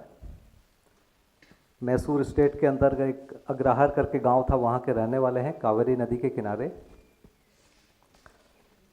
और बाबा जी का परिवार श्रृंगेरी मठ से जुड़ा हुआ था और श्रृंगेरी मठ आदि शंकराचार्य ने जो 4 मठ स्थापित किए थे पूरे भारत में, उसमें से एक है। तो श्रृंगेरी मठ की जो साधना विधि है उसी को बाबा जी का परिवार मानता था। तो मुख्य रूप में तो वेदांत का अध्ययन होता था, ज्ञान के रूप में वेदांत का अध्ययन होता था और साधना के रूप में श्री विद्या की उपासना करते थे। और परिवार आजीविका के लिए नारियल, सुपारी, काली मिर्च, पान, इन सब चीज़ों के उत्पादन और उसके विनिमय में लगे रहते थे। बाबा जी की माँ वैद्य भी थी, बाबा जी उन्हीं से उसको सीखे थे और 800 सालों की उनकी एक परंपरा है और आयुर्वेद की भी, उसको भी बाबा जी ने सीखा। बाबा जी ने अपनी माँ से ज्योतिष भी सीखा और अपनी माँ से उन्होंने उपासना भी सीखा। तो बाबा जी को स्कूल में बचपन में वेद पढ़ने के लिए भेजा गया। तो बाबा जी का परिवार बहुत विद्वान था और बाबा जी के दादाजी जो ग्रैंडफादर हैं, पिताजी के पिताजी, वो वेद मूर्ति थे। और बाबा जी का कहना था कि उस गांव में 60 वेद मूर्ति थे। वेद को जो पूरी तरह पढ़ के अंतर साथ कर लेते हैं उनको वेद मूर्ति कहते हैं। तो बाबा जी के दादाजी भी एक थे और पूरे गांव में लगभग 60 लोग ऐसे थे। और संयोग से वहाँ 3 परिवार ऐसे थे जो वेद को पढ़ाया करते थे। उसमें एक बाबा जी का परिवार भी था, 2 परिवार और भी थे। और अपने बच्चों को लोग अपने घर में नहीं पढ़ाते थे, दूसरों के घरों में भेजते थे। जैसे मेरे घर का बच्चा आपके घर पढ़ेगा, आपका बच्चा इनके यहाँ पढ़ेगा, इस ढंग से वहाँ प्रथा थी। तो बचपन में बाबा जी को भी भेजा गया। तो 1 साल में टीचर ने हाथ जोड़ दिया कि बोले इनको समझ में नहीं आता है, इनको वेद अब मत पढ़ाओ। तो अगले वर्ष उनको व्याकरण पढ़ाने भेजे। तो व्याकरण भी 2nd ग्रेड के बच्चों को समझाया जाता था, वो भी नहीं पढ़ पाए। उसके बाद कुछ समय के लिए जो वहाँ अंग्रेजी स्कूल नई नई शुरू हुई थी उन दिनों, 1920 का बाबा जी का जन्म है, तो वो टीचर ने भी हाथ जोड़ दिया। तो जो हमारे देश की एक परंपरा है, भगवान कृष्ण गाय चराए हैं और सभी ऋषि मुनि गाय ही चराएं, तो बाबा जी को भी फाइनली उस जगह भेज दिया गया कि आप गाय चराओ। थोड़े बड़े हो गए तो कहानी को मैं छोटा करता हूँ। तो घर वालों को ऐसा लगने लगा कि उनसे कोई बहुत बड़ा पाप हो गया है, जिसके कारण उनके घर में एक ऐसा मूर्ख बच्चा पैदा हुआ है जो कुछ भी नहीं समझता है। वो जो एक सामान्य नियम है छुआछूत के, वो सब भी वो नहीं समझ पाते थे। बाबा जी नागराज उनका बचपन का नाम था। तो फिर एक दिन उनको श्रृंगेरी के जगत गुरु जो चंद्रशेखर भारती महाराज है उनके पास ले गए और ले जाने के बाद ऐसे करके उनके पैर में बाबा जी के सिर को ऐसे करके दबा के प्रणाम करवाए, जो छोटे बच्चों को कराते हैं। तो बाबा जी बोलते हैं कि मुझे रोना आ गया और 2-3 दिन रोते ही रहे। रोते रोते वो बीमार हो गए और फिर वो बिस्तर में पड़ गए और लगभग 40 दिन कुछ भी खाए पिए नहीं पड़े रहे। कई लोगों ने कहा कि मर गया है, कई लोगों ने कहा कि नहीं अभी नहीं मरा है। तो उनकी माँ ने चिकित्सा किया और संयोग से वो बच गए। बचने के बाद एक नई थोड़ी घटना हुई कि जैसे बढ़ई के यहाँ काम करने गए, बढ़ई व्यस्त है तो खुद ही काम में लग गए और वो काम हो गया। वैसे ही लोहार के यहाँ गए, वो भी खुद कर लिए। इनके घर में वेद पढ़ते थे बच्चे लोग, उनको नहीं समझ में आता था, ये घर में घूमते घूमते वो पूरा वेद उनको याद होता गया। तो सबको ऐसा लगा कि बाबा जी को गुरु जी का आशीर्वाद मिल गया और कुछ हो गया। संयोग से उनका विवाह हुआ। विवाह होने के बाद एक बार उनको थोड़ी प्रताड़ना हुई कि उनके ससुर जी ने उनको बोला कि पत्र लिखना मुझे। तो उनके बहन ने बोल दिया कि इसका छाती फाड़ने पर भी 3 अक्षर नहीं निकलेगा। तो बाबा जी को बहुत ही दुख हुआ कि मैं जो है मूर्ख हूँ।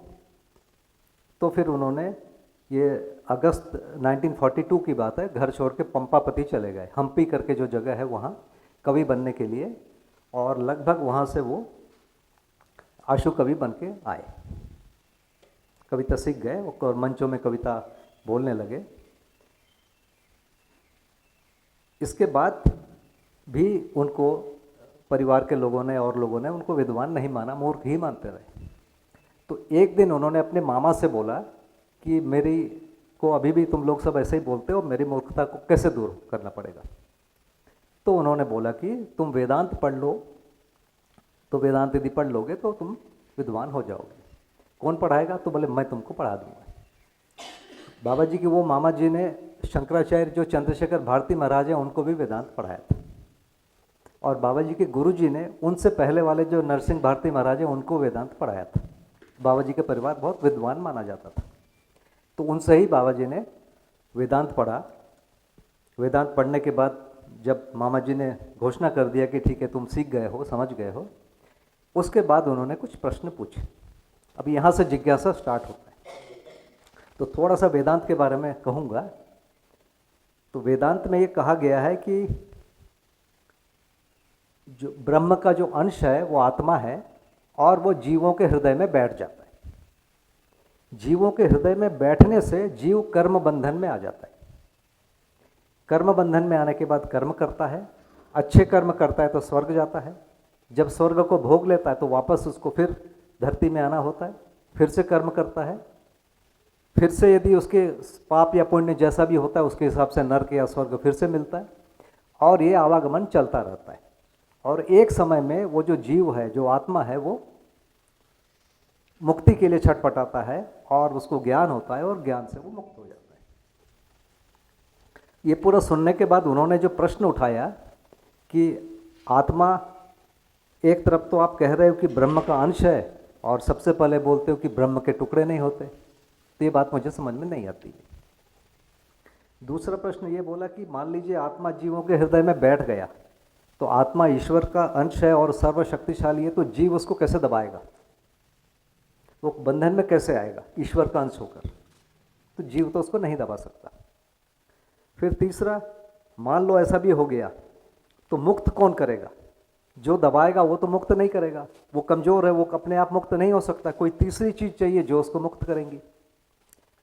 इन सब प्रश्नों के चर्चा में उनके मामा जी बहुत परेशान हुए, और फिर उन्होंने वेद मूर्तियों की एक सभा बुलाई और वहाँ पर बाबा जी को अपनी बात रखने को बोला।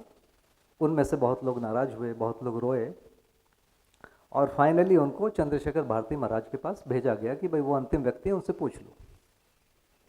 तो जब वहाँ पर उन्होंने उत्तर के लिए प्रश्न को रखा तो उन्होंने कह दिया कि तुमको अनुभव करना पड़ेगा। अनुभव कैसे होगा? तो उन्होंने बोला नर्मदा किनारे जाके भजन करो, वहाँ तुमको अनुभव हो जाएगा। तो उस घटना के बाद उन्होंने अमरकंटक आने का सोचा, और 1949 में वो अमरकंटक आ गए। उसी पीरियड में एक और प्रश्न आया, क्योंकि उस समय भारत आज़ाद हुआ, और उस समय तक जो आचरण का पद्धति था वो ये माना जाता था कि हमारे जो मनु जो धर्मशास्त्र हैं उसमें जो आचरण लिखे हुए हैं वो आचरण होते हैं। ब्राह्मण का एक अलग होता है, क्षत्रिय, वैश्य, इन सब के अलग अलग आचरण होते हैं, और अलग अलग जो 4 आश्रम होते हैं, 4 वर्ण होते हैं और 4 आश्रम होते हैं, उनके अलग अलग आचरण होते हैं, वो होता है। तो जब संविधान में 4 वर्णों को नहीं मान रहे हैं और 4 आश्रमों को नहीं मान रहे हैं, तो फिर मानव का आचरण क्या होगा? एक आचरण होना चाहिए हर किसी के लिए। उसको भी लेकर उन्होंने कई विद्वानों से, उस समय के लोगों से बातचीत भी किया, उसका भी उत्तर उनको नहीं मिला। तो उसका उन्होंने नाम दिया कि राष्ट्रीय चरित्र क्या होगा। हर व्यक्ति का एक आचरण होगा, चरित्र होगा, वो क्या होगा। तो ये दोनों प्रश्नों के साथ बाबा जी अमरकंटक आए। तो बाबा जी भी श्री विद्या विधि से साधना करते थे, और साधना के अंत में एक समय ऐसा हुआ कि आशा विचार इच्छाएं चुप हो गई। चुप हो गई का मतलब समाधि वो पीरियड होता है जब कोई विचार, कोई आशा और इच्छा नहीं है। उस समय की स्थिति को बाबा जी अपनी ओर से बोलते हैं कि जैसे पानी में डूबकर आँख को यदि खोला जाए तो जैसा दिखेगा, एक वैसा चीज़ दिखता है समाधि में। दूसरा ये बना रहता है कि मैं हूँ, आशा नहीं है, विचार नहीं है, इच्छा नहीं, लेकिन मैं हूँ। तो ये दो फीलिंग उस समय बनी रहती है कि एक कोई फैला हुआ चीज़ दिखता है, दूसरा मैं हूँ ये बना रहता है। प्रश्न का उत्तर जैसा कुछ नहीं मिला, तो समाधि के बाद जब वापस शरीर अध्यास आता है तो उस समय अपना सब पता याद आ जाता है। जैसे मेरा नाम क्या है, मेरे पिताजी का नाम क्या है, मेरा घर क्या है, ये सब याद आता है। फिर ये भी याद आया कि मैं यहाँ क्यों आया, और ये भी याद आया कि मेरे प्रश्नों का उत्तर नहीं मिला। तो फिर उन्होंने कुछ समय तक ऐसे ही करते रहे, और एक दिन फिर उन्होंने ये सोचा कि शायद मुझे समाधि नहीं हुई है, तो इसको कैसे टेस्ट करें कि समाधि हो ही गई है। उसके लिए फिर उन्होंने पतंजलि के योग दर्शन में जो एक लाइन लिखा है संयम के बारे में, तो उन्होंने ये सोचा कि संयम यदि हो जाए तो समाधि हुई है, इसकी पुष्टि हो जाएगी। तो उसके लिए उन्होंने संयम किया। तो योग दर्शन में संयम के लिए कुछ कुछ बिंदु लिखे हुए हैं, उन्होंने उनको छोड़कर समाधि में जो दिखाई दिया कि मैं हूँ, एक फीलिंग रही और एक व्यापक कोई चीज़ दिखती है, ये दोनों दिखते हैं, उसमें अपने प्रश्न को रखकर उन्होंने संयम को शुरू किया और एक समय में उनको उत्तर मिला। उत्तर जो मिला उसमें उनको बहुत सारी अलग अलग चीज़ें लिखी। अब घटना ऐसी हुई कि उसी समय वहाँ पर उसके पहले से ही बाबा जी से लोग मिलने लग गए थे। अमरकंटक में साधु संतों से मिलने लोग आते थे, तो कुछ लोग मंत्र दीक्षा के भी शिष्य थे बाबा जी के उन दिनों। उस समय एक व्यक्ति को वहाँ सुनाई दिया, वो फॉरेस्ट से जुड़े हुए व्यक्ति थे, फॉरेस्ट के अधिकारी थे। उनको ऐसा सुनाई दिया कि कोई एक व्यक्ति आकाश में संयम किया है, तो ये बहुत ही ढोंगी होगा, लोगों को बहुत ज़्यादा शोषण करेगा, तो उनको ठीक करना चाहिए। तो वह बाबा जी से मिलने आए और उन्होंने बाबा जी से पूछा, प्रश्न एक पूछा कि जब ब्रह्म में कोई विकार नहीं है, तो ब्रह्म से जो जीव जगत पैदा हुआ है उसमें विकार कहाँ से आया? ब्रह्म से ही पैदा हुआ है, उसमें विकार नहीं है, तो जीवों में विकार कैसे आया? तो बाबा जी ने उत्तर दिया कि ब्रह्म से जीव जगत पैदा नहीं हुआ है, जीव जगत ब्रह्म में है। तो उनका दिमाग वहाँ घूम गया। उनको ऐसा लगा कि बाबा जी कोई नई बात कह रहे हैं। तो फिर वो साल 2 साल साथ में आना जाना करते रहे, और फाइनली फिर उन्होंने ही बाबा जी को मनाया कि आप जो बोल रहे हो उसको लिख दो। फिर उन्होंने दर्शन को लिखना शुरू किया। तो कहानी तो इतनी छोटी सी है ना, उनको जो दिखा फिर उसको आगे मैं चर्चा करूँगा। तो इस पर यदि कोई और चीज़ यदि आप लोग और जानना चाहते हैं या कोई चीज़ और स्पष्टता नहीं हुई है, तो इस पर थोड़ी देर हम चर्चा कर सकते हैं, क्योंकि इसमें फिर हम नहीं जाएंगे, पूरा दर्शन पूरा हो जाएगा तब इस पर चर्चा करेंगे, या फिर जो शाम के समय अपन अनौपचारिक रूप से बैठते हैं वहाँ चर्चा कर सकते हैं। समय कम है इसलिए हम ज़्यादा इधर जा नहीं पाएंगे।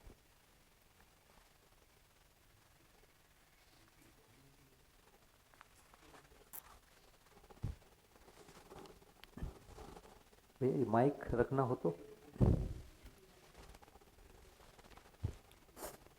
तो आप सब लोग बैठे हुए हैं, मैं भी बैठ जाता हूँ, ठीक है? नहीं नहीं ये ठीक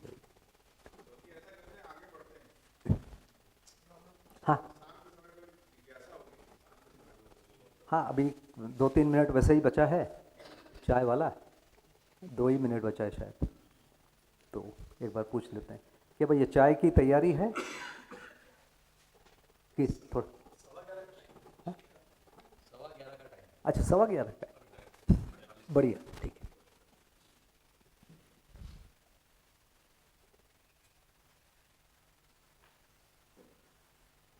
तो ये बिंदु जरूरी लगता है कि उन्होंने इस प्रश्न को क्यों किया। उन्होंने जो प्रश्न किए थे उसका उत्तर वहाँ उनको नहीं मिला, और यही मिला कि फाइनली तुमको साधना ही करना पड़ेगा। तो उन्होंने साधना की और साधना से जो दिखा उससे भिन्न दिखा। जो भिन्न दिखा उसको फिर हम लेके चलेंगे।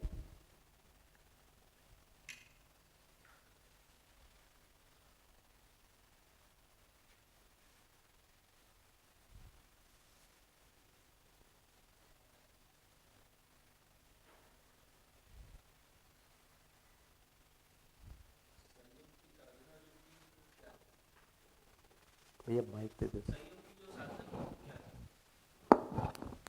संयम की साधना क्या थी? उन्होंने जो की। हाँ, देखिए योग दर्शन में जो लिखा है संयम के बारे में, उन्होंने लगातार 3 सूत्र लिखे हैं, उसके बाद चौथे में संयम लिखा हुआ है। जैसे धारणा के बारे में लिखा है, फिर ध्यान के बारे में लिखा है, फिर समाधि के बारे में लिखा है, फिर संयम के बारे में लिखा है। तो संयम में तो लिखा है 2 ही शब्द, धारणा ध्यान समाधि तीनों को एकत्र करने पर संयम होता है। यदि देखेंगे तो त्रयम एकत्र संयम, ऐसा करके 2 शब्दों में लिख दिया है। उसको जब करने गए तो जो प्रक्रिया थी, जैसे सामान्य प्रक्रिया से जाते हुए समाधि हो जाती है। समाधि का मतलब है स्लेट बिल्कुल क्लीन हो गया, मैं हूँ और एक कोई खाली चीज़ है। अब समाधि में ये स्पष्ट नहीं होता है कि वो जो फैला हुआ चीज़ है और मैं दोनों एक हैं, ये पता नहीं चलता है। ये दोनों अलग हैं, ये भी पता नहीं चलता। लेकिन जो कॉमन मान्यता है, जो कॉमन मतलब जो विद्वानों में जो मान्यता है कि ये दोनों एक ही है, उसको लेकर 4 महावाक्य बोले जाते हैं।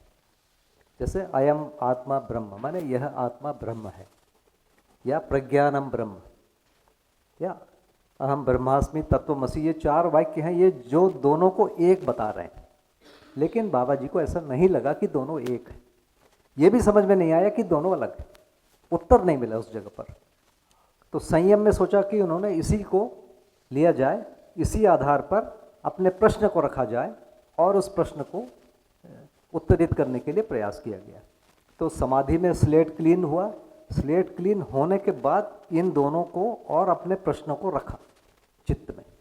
उसके बाद की प्रक्रिया का नाम संयम। फिर उसमें कुछ मतलब 20 घंटे ध्यान या कोई क्रिया या ऐसा कुछ? नहीं, वही जैसे बैठे रह, देखिए ध्यान में तो लोगों को तो दिखेगा बैठे हुए हैं, लेकिन कर क्या रहे हैं? ध्यान मुख्य रूप से पहले धारणा में एक कोई वस्तु को लेकर उस पर मन लगाया जाता है, बाकी सारी चीज़ों को उसमें से हटाया जाता है, तो एक पर ध्यान होता है, एक पर मन एकाग्र होता है, इसका नाम है धारणा। धीरे धीरे आगे जाके और प्रौढ़ता आती है, उसके एक छोटे बिंदु पर एकाग्र हो जाता है, उसका नाम है ध्यान। उसके जो और आगे के बिंदु में जिस बिंदु पर ध्यान कर रहे हैं वो बिंदु भी लोप हो जाता है। उसको पतंजलि के दर्शन में बहुत अच्छा बताया गया है, तत्र अर्थ निर्भासम स्वरूप शून्यमिव समाधि, माने जो भी आपकी धारणा की वस्तु है उसका स्वरूप समाप्त हो जाता है, केवल उसका अर्थ रह जाता है। इसका दूसरा भी मीनिंग है कि कोई भी आप धारणा की वस्तु लो, फाइनली अर्थ एक ही मिलने वाला है। तो आगे उन्होंने लिखा है कि धारणा में किन किन को किया जा सकता है, तो फिर कोई भी धारणा की वस्तु हो, फाइनली आपको वही चीज़ मिलेगी। तो धारणा की वस्तु से वो जो उत्तर है वो अप्रभावित हुआ। लेकिन संयम में उल्टा है। संयम में बोला जाता है कि जिस चीज़ पर संयम करेंगे उसका फल होगा। जैसे उसमें बोलते हैं कि गले में संयम करने से भूख और प्यास समाप्त हो जाती है ना। नाभि में संयम करने से बहुत सारे शरीरों के रूप में व्यक्त हो सकता है वो, ऐसा उसमें मान्यता है। पर बाबा जी को ऐसा लगा कि मेरे को इस ढंग से कोई उत्तर नहीं चाहिए कि भूख प्यास खत्म हो जाए या बहुत सारे शरीर बन जाएं। उन्होंने वो जो 2 बिंदु हैं उस पर अपने प्रश्न को रखा ताकि प्रश्न के उत्तर मिल जाए, इसलिए उन्होंने उसको किया। तो वो उसकी प्रक्रिया है। तो वो उसमें भी 12-14 घंटे बैठते थे रोज, और लगभग ये 1.5 वर्ष का समय रहा। तो गुरु पूर्णिमा 1966 में उनको समाधि हुई, ऐसा उन्होंने स्वीकारा। और संयम में लगभग 2.5 साल लगा, कार्तिक पूर्णिमा 1968। तो समाधि कुछ समय तक रही, फिर उन्होंने निर्णय लिया कि संयम करना है, फिर उन्होंने संयम शुरू किया। ये लगभग 2 साल 4 महीने 5 महीने का समय रहा। लेकिन लोगों को बोलने योग्य होने में उनको और समय लगा, और मेहनत करनी पड़ी, उसके लिए पूरी शब्दों की रचना करनी पड़ी, परिभाषा बनानी पड़ी, उसमें एक समय लगा। तो लगभग 1975 में वो इस जगह आ गए कि अब लोगों को मैं बोल सकता हूँ। उसमें बहुत सारे लोगों का इंटरेक्शन भी हुआ। तो बीच में तो बाबा जी को ऐसा लगा कि उस समय नेहरू जी ने सहअस्तित्व बोला था, तो बाबा जी को ऐसा लगा कि नेहरू जी को शायद सहअस्तित्व समझ में आया है, तो उन्होंने उसको भी सुना और उसको पढ़ा, कुछ लोगों से चर्चा भी किया। खासकर एक जो एडवोकेट वाले जो एक वर्ग हैं, उससे बाबा जी ने बहुत सारे लोगों से चर्चा किया। जो शहडोल के एडवोकेट रहे वो सब उनके शिष्य रहे या मित्र रहे कहिए, बाद में उनमें से कई लोग एडवोकेट जनरल बने। ननी पालकी वाला करके एक बहुत फेमस वकील थे, उनसे बाबा जी के बहुत सारे इंटरेक्शन हुए। तो फाइनली बाबा जी को ऐसा लगा कि नहीं, मैं जो सहस्तित्व को बोल रहा हूँ और नेहरू जी जो बोल रहे हैं वो भिन्न है। तो उन्होंने उसमें भी काफ़ी समय लगाया कि यदि कोई फेमस व्यक्ति ने इसको ढूंढ लिया है तो जल्दी लोक व्यापीकरण हो जाएगा। बाबा जी अननोन व्यक्ति थे, इसलिए उन्होंने थोड़ा समय भी उसके लिए लिया। नमस्ते भैया। नमस्ते। आशा विचार इच्छा चुप होने के बाद चित्त में प्रश्न कैसे रखा? भैया कैसे रखा वो तो समाधि वाला ही बोलेगा, है ना। जैसे ध्यान क्या है मुझे नहीं मालूम, आंख मूंद के बैठा हूँ बहुत बार, लेकिन मैं अपने विचारों से ही फंसा रहता हूँ। तो ध्यान क्या है वास्तव में मैं नहीं जानता, उसका एक काल्पनिक स्वरूप बोलता हूँ कि कोई एक चीज़ है उसी में मन हो जाए, बाकी एक भी दूसरे विचार नहीं आया, दूसरा एक भी चित्त ना आए। तो सुना हुआ थ्योरी मैं बोल देता हूँ, मैं करने में जाऊँ तो मैं नहीं कर पाता हूँ, नहीं होता मुझसे धारणा भी नहीं हुआ, उतना कोशिश भी नहीं किया, पर वो होता ही नहीं है। तो फाइनली जिसको धारणा होगी उसी को ध्यान होगा और उसी को समाधि होगी, उसके बाद वो फिर वो प्रश्न रख पाएगा। तो ये तो मेरे लिए पहुंच से बाहर है, पर जो एक प्रक्रिया बताया तर्क के रूप में उतना ही मुझे पता है। तो ठीक है, मैं सोचता हूँ कि पृष्ठ जी जी। एक सवाल था, बाबा जी ने सूक्ष्म शरीर के बारे में कुछ कहा है? कुछ कहा है, बहुत कुछ कहा है और बहुत स्पष्ट कहा है जी। और अभी तक जितने भी चीज़ों को मैंने सुना, पढ़ा, लिखा और मेरे और मित्रों से भी चर्चा किया, तो मुझे लगता है कि इतना स्पष्ट कहीं और नहीं कहा जी जितना बाबा जी ने कहा है। तो अभी हम वहीं आएंगे धीरे से, उसमें ही आएंगे जी। ठीक, तब मेरा सवाल रहेगा। तो पूरे जो चीज़ को हम 3 अलग अलग हिस्सों में देखेंगे। पहले हिस्से का नाम है जीवन ज्ञान, दूसरे हिस्से का नाम है अस्तित्व दर्शन ज्ञान, तीसरे हिस्से का नाम है मानवीयतापूर्ण आचरण ज्ञान। जीवन ज्ञान, अस्तित्व दर्शन ज्ञान और मानवीयतापूर्ण आचरण ज्ञान, ये 3 अलग अलग बिंदु हैं जिस पर हम लोग चर्चा करेंगे। तो इसमें जो शब्द हैं वो एक भी शब्द मध्य दर्शन में नया नहीं है, परंपरा के जो फेमस शब्द हैं वही सब बार बार रहेंगे। जैसे मन है, वृत्ति है, चित्त है, आत्मा है, बुद्धि है ना, ब्रह्म है, व्यापक है, आकाश है, प्रकृति है, ये सारे शब्द आपको सुनने में, आशा है, विचार है, ये सब शब्द आप लोग सुने हुए हैं। एक भी नया शब्द शायद नहीं मिलेगा, पर इसको जब अपन समझने जाएंगे तो उसका अर्थ नया मिलेगा। तो जीवन ज्ञान क्या है? तो इसका जो पहला जो चीज़ है कि मनुष्य शरीर और जीवन 2 चीज़ों से मिलकर बना हुआ है, ये कह रहे हैं पहला। अब जीवन को कैसे पहचानें? यदि बना हुआ है तो जब हम एक मनुष्य को या अपने आप को देखने जाएंगे तो मेरी कुछ क्रियाएं हैं जो अपने आप हो रही है, उसके लिए मुझे कुछ भी नहीं करना है। जैसे मैं सो जाता हूँ तो भी मेरी सांस चलती रहती है, मेरा हृदय धड़कते रहता है, शरीर में रक्त का परिसंचरण होते रहता है, भोजन कर लेता हूँ उसका पाचन होता है, मल मूत्र बनते रहते हैं और वो आगे गति करते रहते हैं। तो ये अपने आप क्रिया होती है जिस पर मुझे कुछ भी नहीं करना है। इसको अपन स्वैच्छिक क्रिया या स्वतः क्रिया के रूप में हम लोग जानते हैं। दूसरी क्रिया है जो मैं जानबूझ के करता हूँ, वो अपने आप नहीं होती है। जैसे मैं अभी बोल रहा हूँ तो ये मैं जानबूझ के कर रहा हूँ, शब्दों का चयन है वो जानबूझ के कर रहा हूँ, ये जो कपड़े पहना हूँ मैंने जानबूझ के किया है, ये सब आप लोग जो आए हुए हैं ये सब आप लोग जानबूझ के आए हुए हैं। तो ये कुछ चीज़ें हम जानबूझ के कर रहे हैं। ये 2 क्रियाओं में हम धीरे धीरे भेद को समझेंगे। स्वतः क्रिया को हम शरीर की क्रिया नाम दे रहे हैं, जानबूझ की क्रिया की हम जिम्मेदारी लेते हैं। जैसे मेरा भोजन नहीं पचता है तो मैं डॉक्टर को ये नहीं कहता हूँ कि मैं पचा नहीं पा रहा हूँ, मैं कहता हूँ कि भोजन पच नहीं रहा है। किसी की सांस बहुत ऊपर नीचे होती है, सांस फूलती है, तो वो डॉक्टर को बोलता नहीं है कि मैं सांस खूब ज़्यादा ले रहा हूँ, ऐसा नहीं बोलता है। सांस चल रही है ना, सांस बढ़ गई है, ये नहीं बोलता कि मैं जल्दी जल्दी सांस ले रहा हूँ। वो बोलता है या मेरी धड़कन को मैं बढ़ा दिया हूँ, ये नहीं बोलता है भाई धड़कन बढ़ गई है या धड़कन बहुत कम हो गई है। इसकी हम जिम्मेदारी नहीं लेते। लेकिन जो दूसरा वाला भाग है, जैसे मैं बोल रहा हूँ, चल रहा हूँ, खा रहा हूँ, इसकी हम जिम्मेदारी लेते हैं। उसके साथ बोलता हूँ कि मैं कर रहा हूँ, तो यहाँ पर अभी हम छोटी सी एक डेफिनेशन बना लेते हैं। जिम्मेदारी लेने वाले का नाम जीवन, और स्वतः या अपने आप होने वाले का नाम शरीर। अभी एक छोटा सा डेफिनेशन बनाते हैं, फिर हम धीरे धीरे इसको और टाइट करते जाएंगे।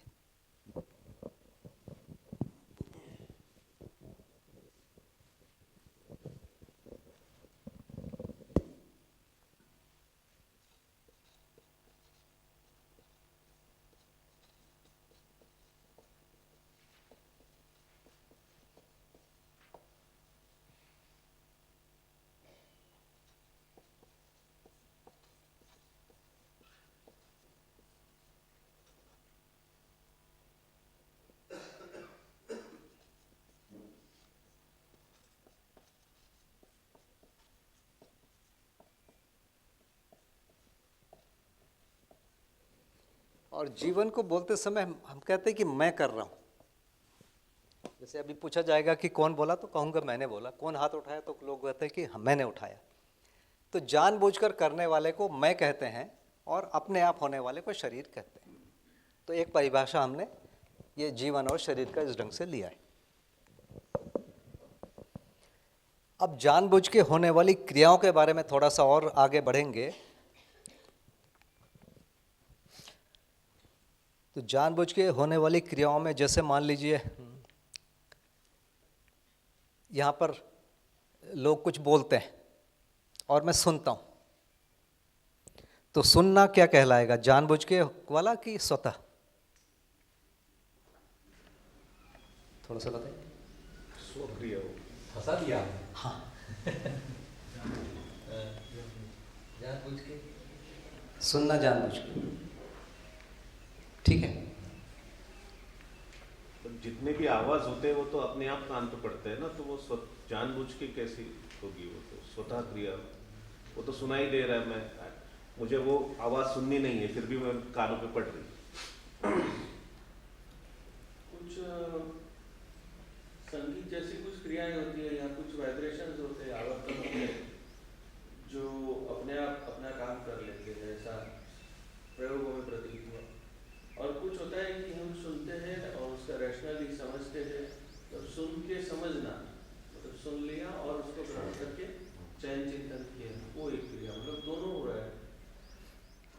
तो कुछ लोगों ने कहा कि जानबूझ के है, कुछ ने कहा कि अपने आप है, कुछ ने कहा कि दोनों है। मतलब ये तीन अभी मत आ रहे हैं। जैसे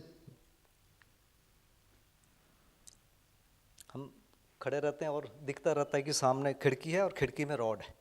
एक व्यक्ति 5 साल से वहाँ रहता है, उससे मैं पूछता हूँ कि तुम्हारी खिड़की में कितने रॉड हैं, वो नहीं बता पाता है। तो क्या मानूं मैं, अंधा है? मेरे हिसाब से कि सामने मिरर रखिए तो सामने जो भी चीज़ होगा उसका चित्र उसमें बनेगा। तो वैसे ही मेरी आंखों में तो सबके आप सबके चित्र बन रहे हैं, उससे मैं बच ही नहीं सकता, बन रहे हैं।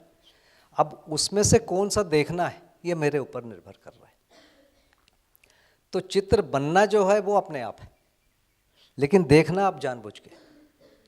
वैसे सुनना, मेले में हम जाते हैं, किसी दोस्त से बात करते करते चले जाते हैं, केवल उसी की सुनाई पड़ती, बाकी कुछ भी शोरगुल हल्ला सुनाई नहीं पड़ता है। तो सुनना देखना ये हमारी जानबूझ के होने वाली क्रिया है। तो इसको हम जीवन की क्रिया बोलेंगे। अपने आप होने वाला भी उसमें कुछ भाग शामिल है, उसको हम शरीर की क्रिया बोलेंगे। तो पहले लेवल पे शरीर और जीवन में हम इतना ही अंतर समझ सकते हैं कि कुछ अपने आप हो रहा है, कुछ जानबूझ के हो रहा है, और जानबूझ के हम जाते हैं तो उसमें थोड़ा सा समझ में आता है कि जानबूझ के हम कुछ कर सकते हैं जबकि कुछ अपने आप हो रहा है। जैसे सुनना और देखना, ऐसा लगता है कि दोनों ओवरलैपिंग है। अब एक घटना है, जैसे मान लीजिए मैं रात में अंधेरे में जाता हूँ और कोई लंबी सी चीज़ पर मेरा पैर पड़ता है और मैं उछल जाता हूँ, सांप बन के। अब वो सांप है तो भी उछलूंगा कि सांप नहीं है तो उछलूंगा, क्या होगा उसमें?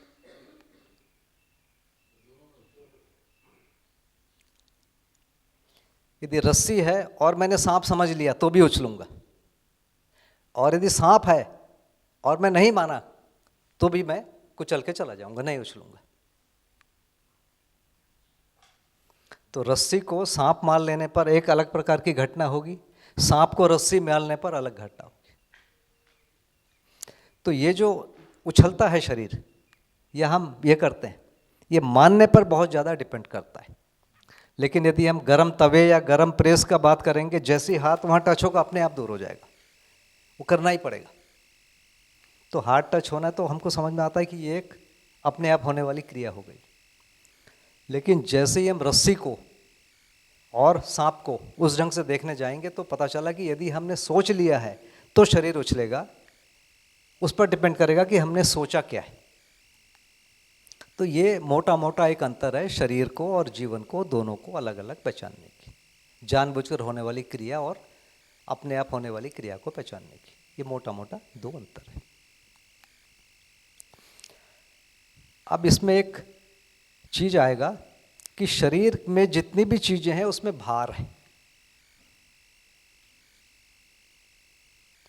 जैसे मेरा वजन है, इसमें भार है, लंबाई चौड़ाई मोटाई है, ये दिखता है हमको, इसको हम महसूस कर सकते हैं। अब जैसे मैं कुछ कल्पना करता हूं,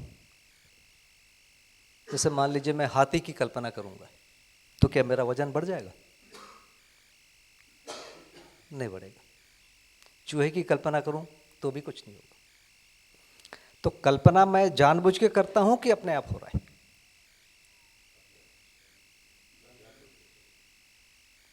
ठीक है, कल्पना जानबूझ के। हमको स्कूल और कॉलेज में तो यही बोलते हैं कि आपको ये सोचना है, तो हम सोचने लगते हैं, है ना। जिस दिन हमको एक जिम्मेदारी मिलती है हम उस दिन से उसको सोचने लगते हैं, उसके पहले सोचते ही नहीं है। तो कल्पना या सोचना या विचार करना ये जानबूझ के होने वाली क्रिया है। तो इसको हम जानबूझ के वाले ग्रेड में रखेंगे। तो इसमें एक और चीज हम जोड़ सकते हैं कि विचार या कल्पना ये जानबूझ के होने वाली क्रिया है। इसको हम देखेंगे कि मैं जितना भी विचार करता हूं, ऐसा नहीं लगता है कि अब मैं आगे विचार नहीं कर पाऊंगा। विचार करने की जो शक्ति है वो हमेशा बनी रहती है, कभी भी समाप्त नहीं होती। इसको हम कहते हैं अक्षय है, कितना भी करो बना रहता है, खत्म ही नहीं होता। लेकिन शरीर से कुछ भी करूं, एक समय में हम नहीं कर पाते, थक जाते। तो शरीर थकने वाली चीज है, भार वाली चीज है, विचार भार वाली चीज नहीं है और अक्षय है, ये थकता नहीं है, कम नहीं होता। इन दोनों को यदि हम तुलना करने जाएंगे, एक जैसे छोटा बच्चा है और एक बड़ा है, क्या छोटा बच्चा ज़्यादा कल्पना कर सकता है, युवा और ज़्यादा करता है, या बूढ़ा कम करता है? ऐसा कुछ है कि सब समान करते हैं? कल्पना का कंटेंट अलग हो सकता है दोनों का।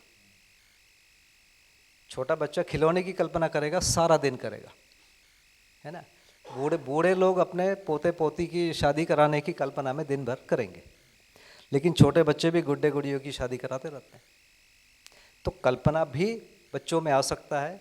आजकल बच्चे जब बात करते हैं तो ऐसा मोबाइल, झूठ मूठ का मोबाइल ऐसे लेके बात करते रहते हैं, जैसे वो मोबाइल में बात करते हैं। हम लोग नहीं करते थे, क्योंकि हमारे ज़माने में मोबाइल था ही नहीं। तो इस प्रकार से हम देखते हैं कि कल्पना को हम जानबूझ के करते हैं, और ये छोटे बच्चे, बूढ़े, बीमार सब में समान है। अब जैसे मेरा पैर टूट गया तो क्या मैं दौड़ने की कल्पना कर पाऊंगा?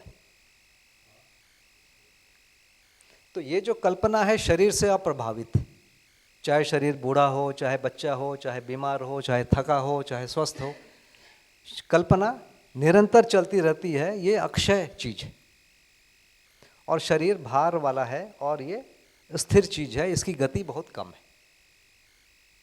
तो दोनों में हम एक और अंतर देख पाते हैं शरीर में और जीवन में, कि एक निरंतर है और एक जो है क्षणिक है। दूसरा, इनकी आवश्यकताएं भी सीमित। जैसे भोजन मुझे कब चाहिए? दिन में 3 बार चाहिए, 4 बार चाहिए, 8 बार चाहिए, एक निश्चित क्वांटिटी में चाहिए, उससे ज़्यादा नहीं खा पाऊंगा मैं। तो शरीर सीमित है, इसकी आवश्यकता भी सीमित है। जीवन से जुड़ी हुई चीज़ जो जानबूझ के चीज़ है, जैसे कल्पना है, वो निरंतर है, इसकी आवश्यकता भी निरंतर है। शरीर सीमित है, शरीर की आवश्यकता सीमित है।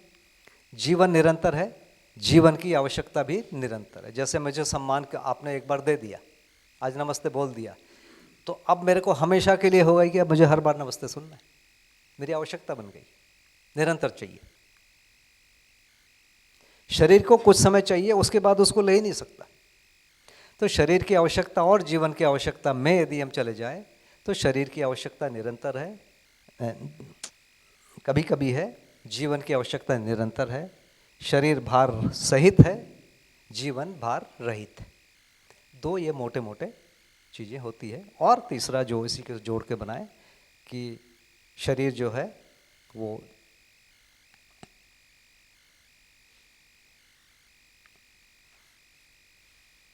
क्षयशील या उसकी जो शक्तियां हैं कम और ज़्यादा होती है। जीवन की जो शक्तियां हैं वो कम नहीं होती है, ज़्यादा भी नहीं होती है, निरंतर उतनी ही बनी रहती है। तो मोटा मोटा एक कंक्लूजन आ रहा है कि ये जो जीवन है वो शरीर से अप्रभावित है, शरीर से अप्रभावित है। शरीर बड़ा है या छोटा है उसकी कल्पना निरंतर है। मेरे शरीर की शक्ति कम है, एक युवा है उसकी शक्ति ज़्यादा है, लेकिन मेरी कल्पना या मेरे विचार मेरे भी लगातार चल रहे हैं, उनके भी विचार चल रहे हैं लगातार। अंतर कहाँ पर है? अब मैंने मिट्टी पत्थर के बारे में सोचा है तो मैं उस पर ज़्यादा सोच पाता हूँ, है ना। किसी ने कला पर सोचा है तो उधर वो ज़्यादा सोच लेता है। तो कंटेंट में अंतर है, लेकिन वो जो मूल शक्ति है, पूंजी है, उसमें कोई अंतर नहीं है। ये दो मोटी मोटी बातें यदि हम स्वीकारते हैं तो फिर हम आगे बढ़ेंगे।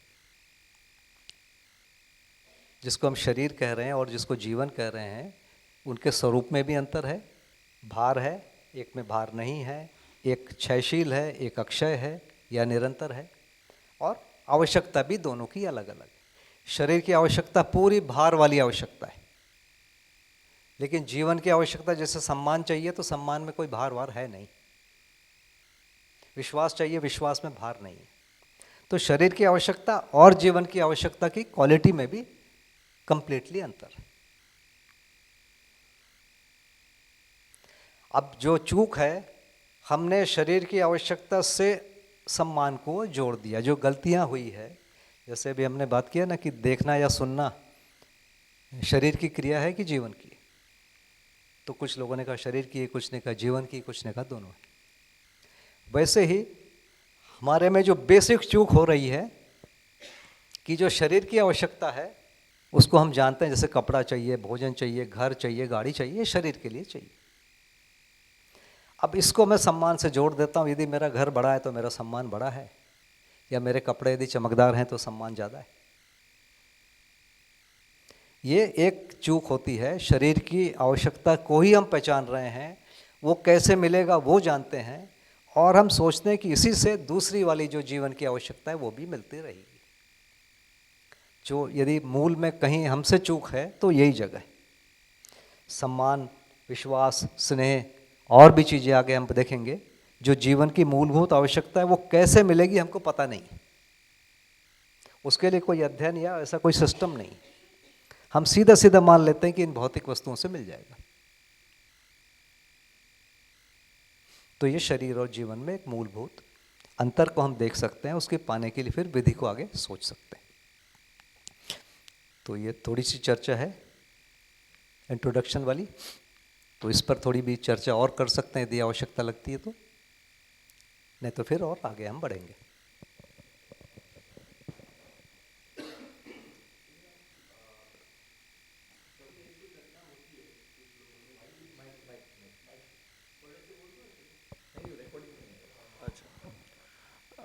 ऐसी घटनाएं कभी होती है कि गहन गिनतियां करते रहते हैं, मैथ्स वगैरह या कुछ, जिसमें पूरा दिमाग लॉजिकली यूज़ होता है। साइड में कहीं दूर किसी दूसरी रूम में कोई गाना बजता है, लेकिन जब उठते हैं तो उस वक्त हमने गाना सुना नहीं है, लेकिन गुनगुनाना चालू कर देते हैं। काम तो हम पूरा वो कुछ ध्यान देके गणित जैसा ही कर रहे थे। इस घटना को कैसे हम अवलोकन करेंगे? इससे ये जुड़ा नहीं है। तो शाम के समय में इस पर हम जरूर चर्चा कर सकते हैं। धन्यवाद। देखिए समय थोड़ा सा कम है हमारे पास, है ना, बहुत सारा कंटेंट होता है तो थोड़ी गति से भी बढ़ना पड़ेगा, तो क्षमा करिएगा, है ना। इस प्रकार के चीज़ों को हम थोड़ी मेरे पर दया थोड़ा रखिएगा जी। हाँ साधन भैया, आपने बोला था कि जीवन शक्ति ना कम होती है ना ज़्यादा होती है, सही है? हाँ, तो हमने जो टेलीपैथी सुना है या कुछ वैद्य है दूर से ही ठीक कर देते या जानते या पहचानते या समझते चीज़ों को without meeting that particular person, हाँ दूर से ही होता है, तो वो हम मन की शक्ति बोलेंगे या जीवन की शक्ति? जी जी बोलेंगे। तो वो मेरे में नहीं है और धीरज में है, तो मैं ये बोल सकता हूँ कि धीरज की मन की जीवन की शक्ति ज़्यादा है या मेरे इतना ही था 2 साल पहले लेकिन बढ़ गई है? देखिए शक्ति वही है, उसको प्रयोग करने का उन्होंने अलग विधि बना लिया है। ओके। जैसे वायलिन को मैं बजाना शुरू करूं तो आप सब लोग चले जाएंगे, कोई एक आदमी बनाएगा तो बजाएगा तो आप चिपक जाएंगे। सही है। तो वही है कि उसको करना नहीं आता हमको, उन्होंने उसको प्रैक्टिस कर लिया, साध लिया है। Okay, got done sir, thank you.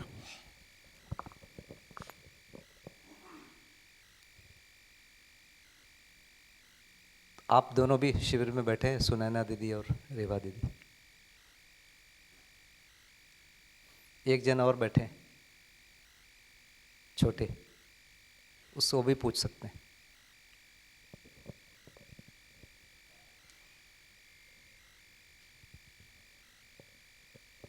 ठीक है भैया, यदि ये है तो फिर हम आगे और जाते हैं, जो डेप्थ की चर्चा है ना। अब ये सारी चीज़ें वो है जो मध्यस्थ दर्शन का कॉपी बुक स्टाइल है ना, उसमें मेरा कुछ भी नहीं है, वो शब्द वैसे ही आएंगे, है ना। अब मध्यस्थ दर्शन शुरू हो जाएगा, जीवन विद्या शुरू हो जाएगी और उसमें जो व्याख्या ही रहेगी वो मेरी रहेगी। ये 4 चीज़ों को मैंने एक साथ लिखा हुआ है, जानना, मानना, पहचानना और निर्वाह करना। ये बहुत की शब्द हैं, बहुत प्रमुख शब्द हैं जो बार बार ये मध्यस्थ दर्शन में आपको आएंगे। ये चारों जो चीज़ है ये मुख्य रूप से जीवन का भाग है, ये जानबूझ के ही किया जाता है। जानना या मानना या पहचानना या निर्वाह करना जानबूझ के ही करते हैं। तो इन शब्दों को भी जीवन का एक हम भाग मान सकते हैं कि जानना जीवन की क्रिया है, मानना जीवन की क्रिया है, पहचानना जीवन की क्रिया है और निर्वाह करना भी जीवन की क्रिया है। जैसे किसी को मैंने देखा बड़ा तो मैंने अभिवादन किया, मैंने निर्वाह किया, बड़ा को बड़े रूप में पहचान लिया तो मैंने निर्वाह किया। तो निर्वाह करना भी जीवन ही करता है, शरीर के द्वारा करता है। वैसे ही पहचानना, किसी को पहचाना या नहीं पहचाना ये भी जीवन ही कर रहा है। किसी चीज़ को मैं मानता हूँ या नहीं मानता हूँ ये भी जीवन करता है, और किसी चीज़ को जानता हूँ वो भी जीवन की क्रिया है। तो जानने और मानने में जो बहुत मोटा अंतर है, एक ऐसी चीज़ जिसमें कोई कभी परिवर्तन ना हो उसको हम जानना कह रहे हैं। मानना वो है जिसमें परिवर्तन हो सकता है, मानना में परिवर्तन हो सकता है, जानना में कभी भी परिवर्तन नहीं होता है। जैसे मान लीजिए पहले हम मानते थे कि जो परमाणु है उसके टुकड़े नहीं होते, एक समय की एक मान्यता थी। कुछ समय के बाद ये पर आ गई कि नहीं, परमाणु में टुकड़े होते हैं, उसमें कम से कम एक प्रकार का पार्टिकल है जो, जब इलेक्ट्रॉन की खोज हो गई तो ये मान लिया कि नहीं उसमें इलेक्ट्रॉन वाले ऋण आवेशित पार्टिकल भी होते हैं। फिर मान लिया कि नहीं भैया इसमें जो पॉजिटिव वाले प्रोटॉन भी होते हैं। फिर मान लिया गया कि नहीं न्यूट्रॉन भी होते हैं। तो इस ढंग से उसके बारे में मान्यता बदल रही है। जानना तब मानेंगे जब उसमें कभी भी परिवर्तन नहीं होगा। तो ये जानना, मानना, पहचानना, निर्वाह करना ये जीवन की ही क्रिया है। अब जीवन को जो सबसे बढ़िया से समझने की बात है, जो आपने पूछा था सूक्ष्म शरीर के बारे में, वो सब चीज़ें अब स्पष्ट होना शुरू होगा। तो बहुत ही स्पष्ट रूप से यहाँ पर बताया जा रहा है कि 10 क्रियाओं के रूप में।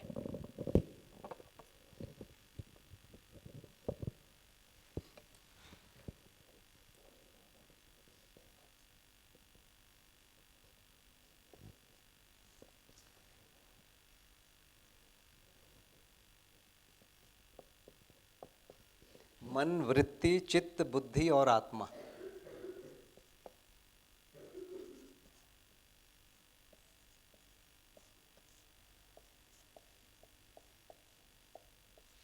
ये 5 शब्द हैं, बहुत फेमस हैं, जो भी लोग थोड़ी भी पुस्तक को पढ़ा होगा धार्मिक, सब इसको, ये 2-3 को तो सब सुने हैं, इन चारों को, इसके बारे में थोड़ा सा सुने तो सभी होंगे। वैसे ही 4-5 शब्द और हैं, आशा, विचार, इच्छा,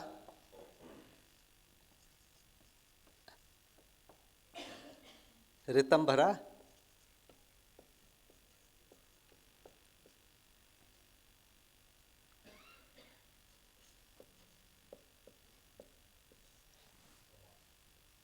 ये 5, ये शब्द हम लोग सुने हुए। तो इसको हम कहते हैं अक्षय बल। इसके जो नाम है ये कभी कम नहीं होते हैं, जिसको अपन मन कह रहे हैं, वृत्ति कह रहे हैं, ये 5 प्रकार के बल हैं और ये 5 प्रकार की शक्तियां हैं।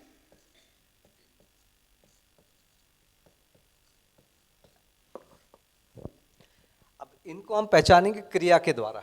जैसे गाय की मूर्ति है और एक गाय रखी हुई है, दोनों में क्या अंतर है? मूर्ति क्रिया नहीं कर पा रही, गाय जो है क्रिया कर रही है, उसका एक निश्चित क्रियाकलाप।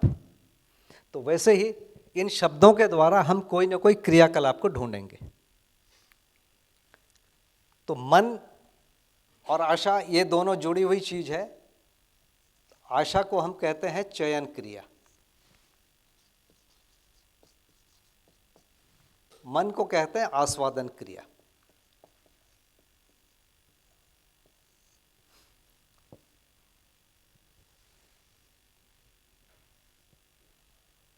अब जैसे चयन है, मैं निरंतर चयन करते रहता हूं,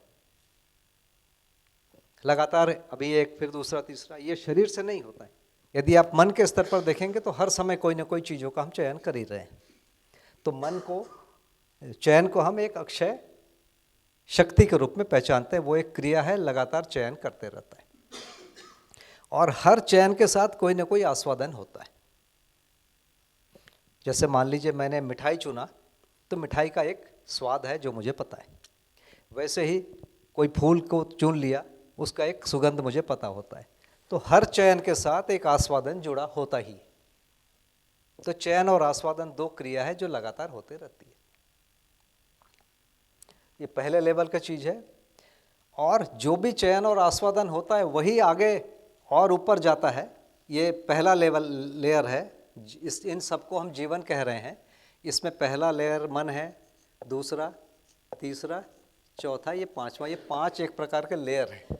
तो कोई भी सूचना है शरीर में पहले मन में आएगा, मन और आशा में, वही सूचनाएं वृत्ति में जाएगी, वही सूचनाएं चित्त में जाएगी, वही बुद्धि में जाएगी, वही फिर आत्मा में जाएगी। वो एक क्रम है।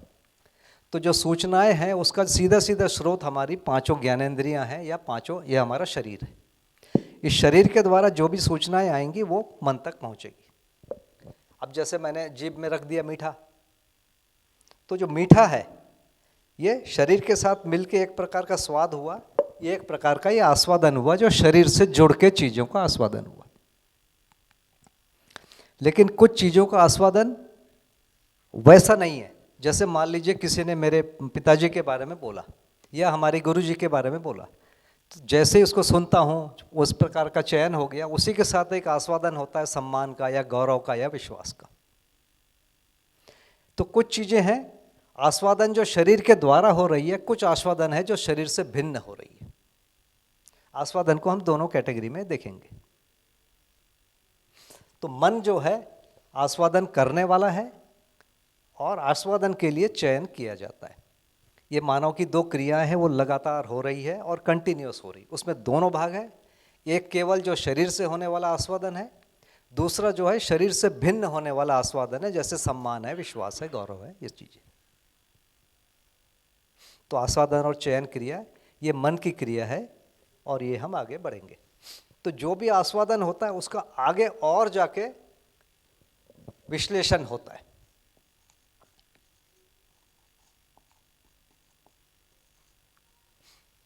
जैसे मान लीजिए मैंने कोई चीज़ खाया, खीर खा लिया, तो मैं बोलता हूँ कि नहीं इसका जो चावल है बहुत अच्छा है, या जो दूध है बहुत ही शानदार है, और इसमें जो शक्कर डाला है ये कम हो गया है या ज़्यादा हो गया है। तो एक प्रकार का हम विश्लेषण कर लेते हैं कम और ज़्यादा का, अच्छा या बुरा का। तो विश्लेषण क्या है, जो भी हमने किया उसको हम छोटे छोटे टुकड़ों में तोड़ के देखते हैं। तो जीवन में एक क्रिया है, जो भी हमारे पास आस्वादन और चयन हुआ है उसको हम छोटे छोटे टुकड़ों में तोड़ सकते हैं, इसको विश्लेषण क्रिया कहते हैं। और उसका आधार यही है, यहाँ से जो भी सूचनाएं हैं ये ऊपर जाएंगी तो उसका विश्लेषण होगा। हमारे पास विश्लेषण करने के लिए जो स्रोत है वो क्या है, जो शरीर और पांचों ज्ञानेंद्रियों से जो भी चयन और आस्वादन हुआ उसका फाइनली विश्लेषण होगा। तो ये भी जीवन की एक क्रिया है, ये निरंतर होती रहती है और इसका हम जिस प्रकार से अभ्यास करते हैं वैसा अभ्यास हो जाता है। अभ्यास इसमें एक जुड़ा हुआ भाग होता है। तो इस विश्लेषण को हम 3 भागों में देखते हैं।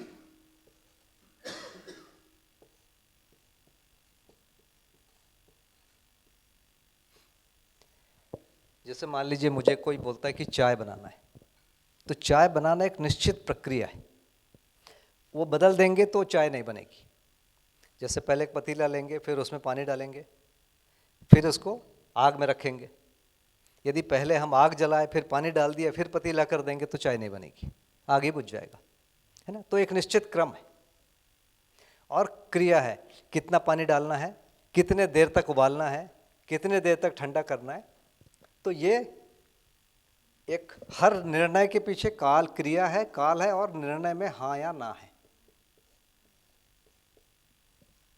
तो विश्लेषण का जो भी काम है, जो हमको नीचे से जो भी सूचनाएं मिली उसको हम ये 3 भागों में तोड़ लेते हैं, इसको विश्लेषण कहते हैं और ये निरंतर होने वाली एक क्रिया है। जैसे एक छोटा सा उदाहरण देता हूँ कि जैसे मैंने सुबह देखा कि सूर्योदय हुआ, तो सूर्योदय होने के पहले से ही सूर्य भी उगा नहीं है, पूरब दिशा में थोड़ी सी रोशनी दिखने लगती है। थोड़ी देर में देखता हूँ कि पश्चिम में भी और चारों तरफ रोशनी दिखने लगती है, अभी भी सूर्य नहीं आया है।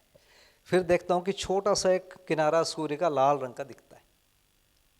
फिर देखता हूँ कि रोशनी थोड़ी चारों तरफ और बढ़ गई है। थोड़ा और आगे देखता हूँ कि और पूरा बाहर निकल आया, रोशनी और बढ़ गई है। फिर थोड़ा आगे देखता हूँ कि सूरज थोड़ा ऊपर आ गया है, थोड़ा सा सफ़ेदी आ गई है, रोशनी और बढ़ गई है। फिर आगे देखता हूँ कि और ऊपर बढ़ गया है, एकदम सफ़ेद हो गया है, चमक रहा है, रोशनी और बढ़ गई है। फिर देखता हूँ कि एकदम सिर पे आ गया है, फिर वापस ऐसे धीरे धीरे नीचे जाता है और रोशनी कम और ज़्यादा होती है, टेम्परेचर कम और ज़्यादा होता है। इन तीनों चीज़ों को हम जोड़ के रीडिंग लेते हैं। ये घटनाएं हो रही है, मन ये सब रीडिंग ले रहा है और ये सब वृत्ति में जाके या विश्लेषण इसका हो जाता है। अब मैं किसी को बोलूँगा कि मैंने देखा कि रात को दोपहर को 12 बजे सूरज एकदम ऊपर में था और उसके उस समय एकदम लाल रंग का था, तो बोलेगा झूठ बोल रहे हैं। और सुबह मैं देखा उगा हुआ देखा एकदम सफ़ेद रंग का था, तो बोलेगा बिल्कुल झूठ बोल रहे हो। बोलूँगा सुबह पहले सफ़ेद था, फिर ऊपर गया लाल हो गया, फिर वापस नीचे आ गया, वो बोलेगा झूठ हो रहा है। क्यों? उन्होंने एक रीडिंग लिया है, उस रीडिंग को ही वो सही मानेगा। तो इस लेवल में सही क्या है, मन के द्वारा जो भी रीडिंग हुई वो जो रीडिंग है उसको एक आधार बनाता है और उसको वृत्ति सही और गलत में मैंने क्रिया विधि के रूप में जोड़ लिया, ये क्रिया सही है, ये क्रिया गलत है। वैसे समय के साथ जोड़ लिया, तो समय इन रीडिंग को वृत्ति जो है विश्लेषण उसको समय के रूप में बदल देता है। समय का जो निर्णय है वो वृत्ति बनाता है। तो ये दूसरे प्रकार की चीज़ है, जो भी सूचना है वृत्ति में गई है। अब जैसे मैंने खाया और मुझे मीठा लगा, तो एक तो हमको पांचों इंद्रियों के आधार पर मीठा, खट्टा, कड़वा ये तुरंत समझ में आ गया। लेकिन आप देखेंगे किसी व्यक्ति को मीठा बहुत पसंद है, किसी को मीठा पसंद ही नहीं है, किसी को कड़वा बिल्कुल पसंद नहीं, किसी को कड़वा बहुत पसंद है। तो मन के लेवल पर तो खट्टा, मीठा, कड़वा, नमकीन ये सब हम पहचान लिए, लेकिन वही जब उससे ऊपर लेवल में जाता है तो उसको हम अलग अलग 6 लेवल में पहचानते हैं कि मेरे को प्रिय है कि अप्रिय है। मन केवल आस्वादन को मीठा, कड़वा, खट्टा इस रूप में पहचान रहा है, वृत्ति उसको और अलग लेवल में देख रही है कि मेरे को प्रिय है कि नहीं है, या मेरे स्वास्थ्य के लिए अनुकूल है कि नहीं है। इस तो वृत्ति में जो भी सूचनाएं आती है उसको 6 भागों में हम बांट पाते हैं। तो वृत्ति का काम है तुलन। तो यहां से जो सूचना आई वृत्ति के पास आती है और वो उसको 6 भागों में तोड़ देती है। ये 6 भाग है प्रिय या अप्रिय, दूसरा हित या अहित। प्रिय का मतलब जो हमारे इंद्रियों को प्रिय लगता है, हित या अहित जो शरीर के स्वास्थ्य के आधार पर इसको जांचते हैं।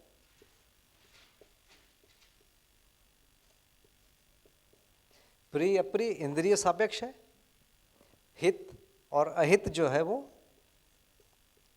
स्वास्थ्य के सापेक्ष है। लाभ या हानि या अलाभ जो बोलते हैं ये वस्तु और सेवा सापेक्ष है। जैसे मैंने आपको पेन दिया और बदले में मैंने आपसे कार ले लिया, तो मुझे जो फीलिंग होगी उसका नाम है लाभ। आपको जो फीलिंग होगी उसका नाम है हानि। बाद में उस समय तो फीलिंग होगी तो देंगे ही नहीं आप। तो कम देकर ज़्यादा लेना उस फीलिंग का नाम है लाभ। तो जो भी सूचनाएं हमारे पास आती है वृत्ति उसको उस ढंग से तोड़ देती है कि ये जो चीज़ मिला मुझे प्रिय है कि अप्रिय है। वही चीज़ मेरे को प्रिय हो सकता है, वही चीज़ किसी दूसरे को अप्रिय हो सकता है। वैसे ही कुछ चीज़ मेरे स्वास्थ्य के लिए अनुकूल हो सकता है, उसको मैं हित मान सकता हूँ, कोई दूसरा उसको अहित मान सकता है। वैसे ही लाभ और हानि ये सारी चीज़ें देखते हैं। चौथा है न्याय।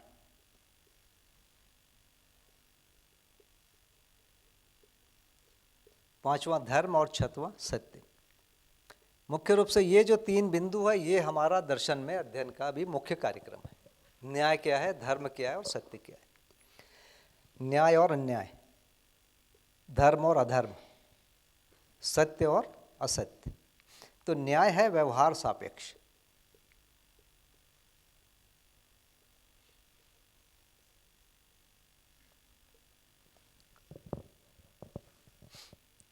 व्यवहार के आधार पर हम न्याय और अन्याय का फैसला करते हैं।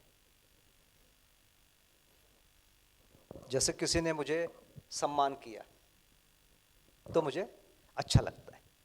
अब मान लीजिए मैं किसी मित्र के यहाँ गया तो वो मुझे खाने पीने की सारी व्यवस्था कर दिया है ना, मुझे गाड़ी दे दिया घूमने के लिए और वो मेरे से मिला ही नहीं, मेरे रहने के लिए घर दे दिया, सब कुछ कर दिया, 2 दिन आराम करो घूमो, और वो मुझसे मिला ही नहीं, तो मुझे क्या फीलिंग होगी? अच्छा व्यवहार किया कि नहीं किया? तो भौतिक वस्तु के रूप में तो लाभ हुआ, कुछ गिफ्ट भी दे दिया, तो भौतिक रूप में लाभ भी हो सकता है, लेकिन व्यवहार के रूप में हमको लगता है कि नहीं यार मेरे को मिला ही नहीं वो। तो व्यवहार के आधार पर भी हम मूल्यांकन करते हैं, इसको अपन कहते हैं न्याय या अन्याय। अब जैसे मैं घटना बताता हूँ, जब मैं बाबा जी से मिलने जाता था तो मैं उन दिनों कोल माइंस में था, तो मुझे निकलना होता था खदान से, इतना मेरे पास समय नहीं होता था कि मैं कपड़े बदलूं, तो गमबूट को फेंकता था, जूता पहनता था, दौड़ के कोयले के ट्रक में चढ़ता था। कोयले का ट्रक मुझे 7 किलोमीटर दूर एक जगह रोक देता था, वहाँ से दूसरी कोई कभी बस कभी ट्रक मिलके बिलासपुर आता था। बिलासपुर में एक ट्रेन मिलती थी जनरल, कोई टिकट विकेट रिजर्वेशन हम जानते ही नहीं थे उन दिनों, कोई उसमें बैठे 1:30 बजे पेंडर रोड में उतार देता था। वहाँ कहीं बैठने की जगह नहीं थी, एक छोटा सा ऐसे 3 फीट का करीब एक पट्टी लगी थी बैठने के लिए, उसी में 2-1 घंटा सोते थे। और 4 बजे से बॉक्साइट की जो ट्रक है वो चलना शुरू होती थी, वो अमरकंटक में ले जाके छोड़ती थी 3-3.5 किलोमीटर दूर। वहाँ से फिर 3-3.5 किलोमीटर चल के बाबा जी के पास जाता था। तो घटना के रूप में देखा जाए तो मेरे पैसे भी खर्च हुए, मुझे नींद भी पूरी नहीं हुई है ना, तो शरीर की भी तकलीफ, प्रिय भी नहीं है अप्रिय भी नहीं है, हानि भी हुई, और बाबा जी कई बार डांटते भी थे। उसके बावजूद हमको अच्छा लगता था। ये क्या है? व्यवहार के रूप में देखेंगे तो डांटना किसको अच्छा लगेगा? लेकिन ये व्यवहार से कोई और ऊंची चीज़ है, हम जिंदगी में कहीं फंस गए हैं, वहाँ से नहीं निकल पा रहे हैं, उनके डांट से या ऐसे किसी इससे हम उससे निकल गए, तो इसको हम कहते हैं कि समाधान, इसी को कह रहे हैं धर्म। तो न्याय से ज़्यादा हाई वैल्यू की चीज़ होती है धर्म, जो समाधान सापेक्ष है। तो अभी आपको बार बार ये धर्म सुनाई पड़ेगा, ये हिंदू मुसलमान ये सब धर्म नहीं है, ये व्यवस्था या समाधान सापेक्ष। जहाँ समाधान होता है उसको धर्म बोलेंगे, जहाँ समस्या होती है उसको अधर्म बोलेंगे। तो व्यवहार से भी एक बड़ा जगह होता है जहाँ हम ये मानते हैं कि एक और लेवल है और वो समाधान सापेक्ष है और उसमें हमको ज़्यादा तृप्ति होती है। ये 5वां लेवल हुआ। एक लेवल और है सत्य। अब यदि कोई बोलता है कि यार आत्मा होती है, तो हम पूछते आत्मा होती है, कैसे होती है बता, ईश्वर होता है कैसा होता है बता। तो हम उसके अस्तित्व को शंका करते हैं। किसी चीज़ का अस्तित्व यदि है, यह हमको स्पष्ट हो जाता है तो वो सत्य है। किसी चीज़ का अस्तित्व यदि स्पष्ट नहीं होता है तो वो असत्य है। तो अस्तित्व सापेक्ष चीज को सत्य कहते हैं।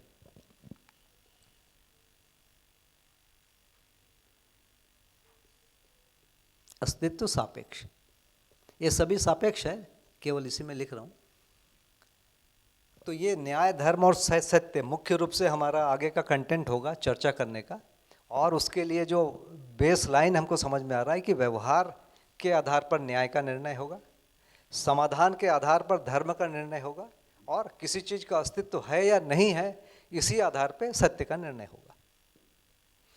इसको यदि थोड़ा सा हम उलट दें, जो चीज़ का अस्तित्व नहीं है वो धर्म हो ही नहीं सकता।